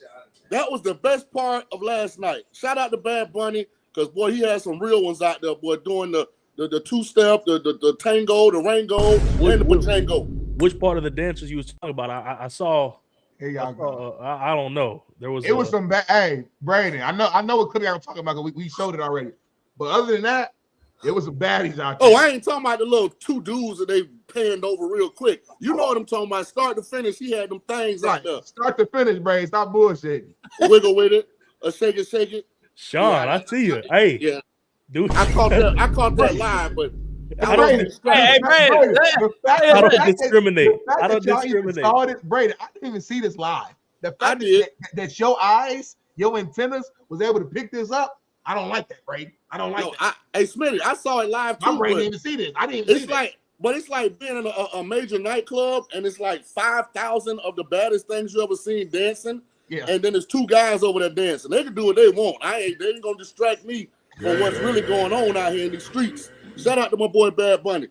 Bye-bye. I saw Shaun King tweet. Shaun King's lying again. I saw his tweet. He said, "Great halftime show," but I couldn't understand a fucking word he said. So I saw your tweet. So I didn't know what he was singing, but the beat was good and the dances were beautiful. It was a vibe, though. Brayden, go ahead, Brayden, because you were appalled by his take right there with this whole Kenneth Walker thing. Go ahead and cook. Le'Veon Bell. I mean, I heard Shaun King compare Kenneth Walker to Le'Veon Bell. Society as we know it, we don't have much longer left on this earth. So, I mean, Shaun, he's got lockers in the back of him. He could be at a Planet Fitness right now streaming. I don't know. I mean, the guy just compared Kenneth Walker to Le'Veon Bell. I'm at a high-end private cigar lounge, by the way. He is. He's puffing on some Smitties right now. Yeah, but, do I look like I'm at a fucking fitness anything? No. But that was probably I look like I drank a whole bottle of Don Julio 1942 yesterday and smoked some fine cigars. That was one of the worst halftime shows I've ever seen in my life. Oh, you crazy? You on dope? Now you bullshitting, Brayden. Fentanyl chase dope. You trying to go viral, Brayden? You doing this for clicks and likes right now? There's no way with your eyes you watched that and you thought what you just said, Brayden. Stop one. I mean, I didn't understand. But didn't you go to Utah? Who? Didn't you go to Utah? Shaun, don't disrespect me like that, man. Oh, BYU, Brayden, my bad. You turned BYU down. Hey, get me off the show. Get me off the show right now. LSU legend, national champion. He's on one of the greatest teams in I know that, damn history, it. Shaun. I know that, Shaun, that's like me saying, did you go to Jackson State? Nah, they been FAMU, baby. I'm from the state of Florida. FAMU. Hey, Brayden, wait up, Brayden. Worst halftime show. Why? Go. I didn't understand a single word he said. Right. I can't get behind nothing. I don't know. Right. He's talking about, oh, everybody just dance. If you don't know nothing, get up. I can't dance to something I don't know. Oh, yeah, you can. Well, you saw that. He had motivation for you to get up and shake your body. There was. I can't get motivated behind the TV like that. To me, it's different. I don't know. I'd rather watch 50 Cent hang upside down and sing in the club than watch. First of all, you grew up and went to college. At least you didn't grow up. You went to college in Louisiana. Mm-hmm. Some of the greatest rap music we ever seen. Don't act like Master P and Texas and be enunciating their words or Bun. Yeah, come on, man. And we wasn't playing no Cinco de Mayo out there in Louisiana. I promise you that. See, the problem is, Brayden, your ass, you love tacos, you love quesadilla, you probably go out and drink on Cinco de Mayo, but as soon as they speak a little bit of Spanish at the halftime, you lose your mind, homie. You can't pick and choose when you with the culture and when you're not with them. Either you with them or you not. I bet I see you eat another damn taco the rest of your time here on this earth, Brayden. No more tacos, no more quesadillas. So with all these other people that got little kids that watch Moana and watch Lilo and Stitch, I don't want to see them watch another movie of Moana. Yep, I don't want to see you watch another Lilo and Stitch. Yep. Okay, you can't just because I like tacos and quesadilla with brisket and extra queso. Don't mean I gotta accept and watch a Bad Bunny halftime. I don't have to like something and like everything that comes with it. Be a heterosexual. Listen. You can't be a heterosexual male and not have enjoyed the halftime performance. I don't give a good goddamn if they're speaking Hungarian or Spanish. Hey, baby, cut the bullshit. Hey, not showing this clip, man. You on the bullshit right now. That was perfect for Shaun. That was perfect, homie. Holy shit. Bailey is slow motioning. This man is out of control right now. Homie, that shit is crazy. Because he said that, Shaun, right? And you said you can't be a heterosexual male. And then you that shit. Brayden, the motherfucker's holding the door and shit. Hey. I was saying just because I don't prefer Bad Bunny's music doesn't mean I have to sit there and be like, I'm gonna accept this. I'm gonna like it. I'm gonna enjoy it. If I don't like music, I don't like. I just talked about how I hate Kendrick Lamar 3 days ago, and I didn't watch his halftime show last year.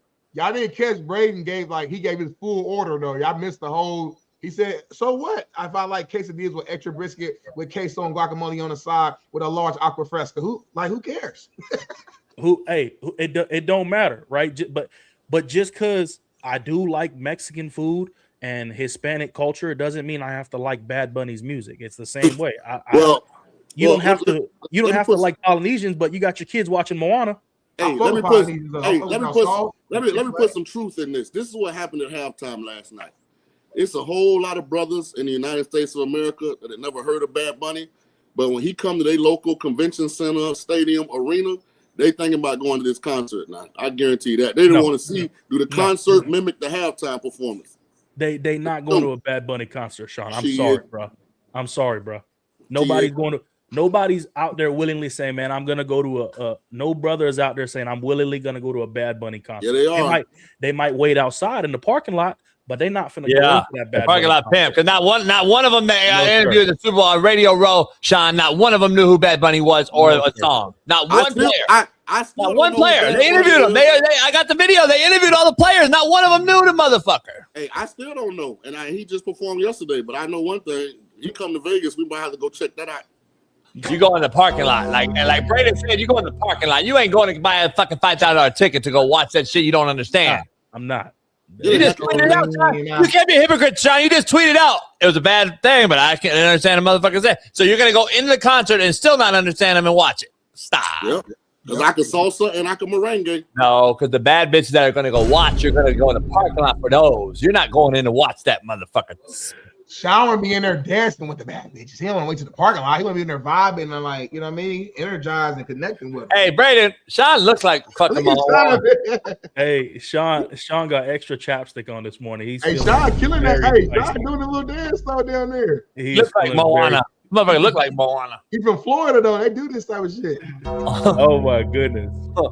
Hey, I bet that's how Jamie was. He had Ash over there with him. Him and Ash was salsa together. Yeah, hey, baby, before you get out of here, we gotta. Hey, hold on. If you watch that halftime performance and you wasn't at least tapping your foot, you dead. You're not a real human. You're not alive. Like that shit was dope. Though. I don't care what y'all say. I don't know what he said. He could have been calling me all kind of names. I don't know. But the musician part of it, you had to at least be tapping your foot. I thought the end zone spike was disrespectful. Oh God! And the camera work, Braden, was phenomenal. The production, like shout out to the crew, the camera crew. We don't give them enough love. That's the hardest part of the show down there. Hold on, Braden's face is makes me. Braden's a funny cat. He fits the show perfectly, so he's easily can replace both of you guys. Here's the thing. Let's dive into this real quick. Let's dive into this real quick. We got a video before Braden leaves to break this down. Our main man, Cam and Mace, they do a big show. They graded the Super Bowl halftime report and gave them a grade. Let's take a listen if Bailey can get it in. Yeah, let's take a listen to this. But you need a couple minutes. It's not ready yet, JB. So Mace in particular, Shaun. Here you go. Oh, here we go. First, shout out to the whole Latin community with so much going on with people in the border and what happened in Minnesota. This is some great point that we get to see Spanish people enjoying themselves in America. It is a free country. But when it comes to this particular selection, I think it was selected based upon the city they were going to be in and who they were appealing to. So, but I think it's kind of controversial because when you think of the NFL, though they want fans, I'm not sure, and this is just my take, I'm not sure if that's the fans that they were going for, but I believe the people that were in charge that picked the talent just made this pair. But it pales in comparison to all of the people that have gone before. To me, it looks like the NFL is getting worse each year in their performance. That's for me as a performer. Thinking of a performance, if I had a budget to do a Super Bowl, you could do a greater show. I just think of that. Like you said, I had the privilege of seeing Purple Rain. I had the privilege of seeing Michael Jackson, and I'm just a person for excellence. So I think Chris Brown is way overdue. I don't know how everybody feel about Chris Brown personally, but Chris Brown is way overdue. So when I look at the Super Bowl, I think the person who should be performing is the person that nobody is better than. And I could think of several artists that could have done a better job. But shout out to Bad Bunny and the entire Latin community. I would give this a 4. I would give it a 4 in performance. A 4. Braden, your thoughts? I'm along. I'm fine with a 4. I I mean, I watched it. I'm not going to sit here and tell you I did not. I turned it off. I'm going to always give a non-biased opinion. I think there's so much more legends that you could pay homage to in the Bay Area alone. Oh, Too Short and E40 could have rocked the house. I'm saying, like, Too Short, getting it. Like, come on. Like, there's a time and a place. You have to read the room. Last year was in New Orleans.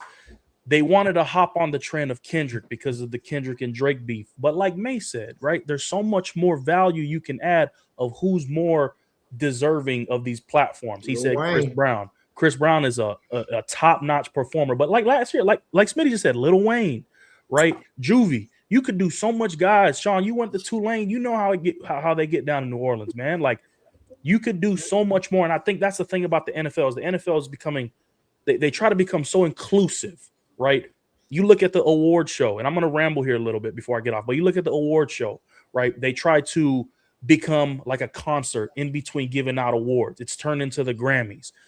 The thing people enjoy about the NFL is the NFL because of the product it has been week in and week out for decades, winning games, football. But when you do these things, they host them in these big cities every year for a reason. You have to pay homage to these. It doesn't even have to be rap. Right, but get icons that mean something to the city of San Francisco, last year, the city of New Orleans, years prior, wherever it may have been. You could do so much more, but the Bad Bunny thing is crazy to me on so many levels because, one, it felt forced. It felt like Roger Goodell's like, here, international pop star, take it here. I'm not sitting on business. Like, oh, sorry, I'm here sitting on business, not standing on business. So here's Bad Bunny. Take that for you guys. Like, I just felt like it was very forced, you know. And when something's forced like that, I don't like it. I feel like you're trying to just push an agenda on me as a viewer. Like, no, I don't like that. And they're trying to, hey, if you don't know what I'm saying, just stand up and dance. You're trying to force something, and that's all I'm trying to get at, you know. And that's what people are mad about. Is like there's so much more deserving artists that can be pushed onto the team of one of the national biggest events of the year worldwide. And we employ Bad Bunny on American soil. I'm with you. I just think the forcing part down my throat is the problem I have. I don't give a fuck who performs. That's why I said we have the option to turn it off or on, like Smitty and I said last night. The bitching over it is also gone too far. I'm just like, the pushing it down my throat is the problem. Well, listen, if that was pushing it down my throat yesterday, keep pushing. Pause. I mean, what we supposed to have Too Short out there? What's my favorite word, bitch? I mean, that's what you're supposed to have. It's not Pitbull from Florida. Ain't Pitbull from Florida? Huh? Ain't Pitbull from Florida? Mm-hmm. Bad Bunny is one of the biggest stars in the world, though. So, like, when we talk about when we say deserving, I get that he's not like our favorite artist personally, but like he is a mega star. So he ain't some regular motherfucker that's still up there. Right, and it's not a regional. I didn't even know who he was, so he ain't that big. If Bad Bunny goes to Japan, they selling out a concert? Hell no. Probably. Fuck no. I'd pump the brakes on mega star. Yeah, he's a social media fucking star. Yeah, I don't. JB, for real, stop though, JB. No. I don't think Bad Bunny is an A-list celebrity. I think social media has pushed him. Braden, these last few months hard. I'm so glad that I got somebody that understands this social media shit. So to your point, no, we're not wrong. To your point, is Drewski an A-list celebrity? Stop. Thank you. See, hey, Braden, these motherfuckers so hung up on social media following. They so hung up on social media following that they think they're A-list celebrities, homie. This shit is ridiculous. He's got them. They're socially followed, Smitty. Stop. So here's my Smitty. Here's my thing. Smitty and Shaun. Here's my thing. Drewski. When a guy can walk anywhere in the world and people know who he is, that's a megastar. Michael Jordan, Kobe, LeBron. Kobe, and not just athletes. Michael Jackson, Taylor Swift, Prince, Drake, Prince, right? Guys, athletes, icons. You can but walk. Braden, they can walk. They can walk anywhere in the world. That's a megastar. Bad Bunny. This is the 60th Super Bowl, dog. Okay, a lot of those people that you were talking about have already performed at the halftime. Beyond anything you have said, Bad Bunny is not walking anywhere north of the hemisphere and getting stopped. See, I can't say that for a fact. I still don't know who Bad Bunny is, but I can't. Exactly. You still don't know who Bad Bunny is. I don't know what Drewski does. What are we talking about? Drewski's a fucking celebrity. There's always somebody who don't know somebody unless you're fucking Michael Jackson. I'm not saying he's Michael Jackson, but I'm saying like, homie, you mentioned Too Short and E40. You know how many motherfuckers don't know Too Short and E40? We know because that's our culture. That's us. But people don't know people don't know fucking Too Short, bro. We're not saying they're A-listers. We're saying they're Bay A-listers, homie. They're Bay A-listers like Lil Wayne is in Louisiana. What are you talking about? Hey, Smitty, I didn't know who the iSpeed dude was. Smitty can't take being wrong. No, I didn't know who the iSpeed dude was until he popped up in a fucking Dick's Sporting Goods commercial with Tom Brady. Thank you. And Drewski, thank you. But obviously, Dick's Sporting Goods thinks that much of him. So then iSpeed is in Japan and people are flocking to see this kid. Because Japan, I don't know if you realize, but fucking Japanese people have social media too, homie. So that's what Smitty's What are we talking about? It's social media following. Just because we don't consume social media, those are the new stars now. Smitty, here's where Braden and JB are missing the point here. Just because us four don't consume the content, don't mean that this person ain't a mega celebrity. Thank you. It just might not be a mega celebrity to us. And number two, my biggest thing is that's a different conversation. I'm with you, Shaun, completely.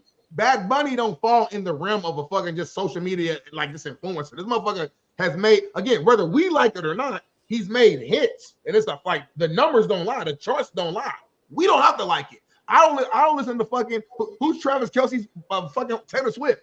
I don't listen to Taylor Swift, but she's a fucking megastar. I'm not stupid. Two things can be true. We cannot like them or it don't fit us, but they can still be a star. Facts. That's all I'm saying. Y'all crazy. Smitty, hey, by the way, switching topics. Hey, T-Mobile spent $250 million to bring the Backstreet Boys back last night. Like every goddamn commercial, I was hearing Backstreet Boys songs. Like, go ahead, what were you saying? I just think, Smitty, between the Grammys and between the Super Bowl this year, this is the most we've ever seen Bad Bunny get pushed on a television screen, on our phones, on social media. And up until this year, and I'm going to be honest, up until this year, nobody was rocking Bad Bunny. Nobody was out there just saying, hey, bro, throw on that Bad Bunny mixtape. Nobody was doing that. Nobody was. Up until the Grammys. Smitty can't say that either because he'll be lying through his teeth because we didn't talk about him until he was announced as the guy performing. That's not our market. That's not who I listen to. I don't listen to that. I get it. That's Braden's point. Nobody in Braden's circle, because you hang with people who are like-minded. Nobody in Braden's circle listens to Bad Bunny. Nobody in my circle listens to Bad Bunny. That's what our point is. Nobody in my circle listens to Taylor Swift, but I know she can go anywhere in this world and sell out a stadium. I know that. So why are you saying that you are so sure that Bad Bunny can't do the same thing? Yeah, like what do you know Because we just said why. Because up until this point, Shaun and Smitty, nobody was known, and Bad Bunny was not this big attraction of a star until the Grammys forcefully put that on our screens leading up into the Super Bowl. You got to show me numbers, Braden. Like, with this type of stuff, I like facts. So, like, you got to show me because, like, all the shit I done seen, most streamed album of all time in 2022, big sold out concerts around the world, like streamed again, sold out concerts around the world. So, like, I'm giving you numbers and facts.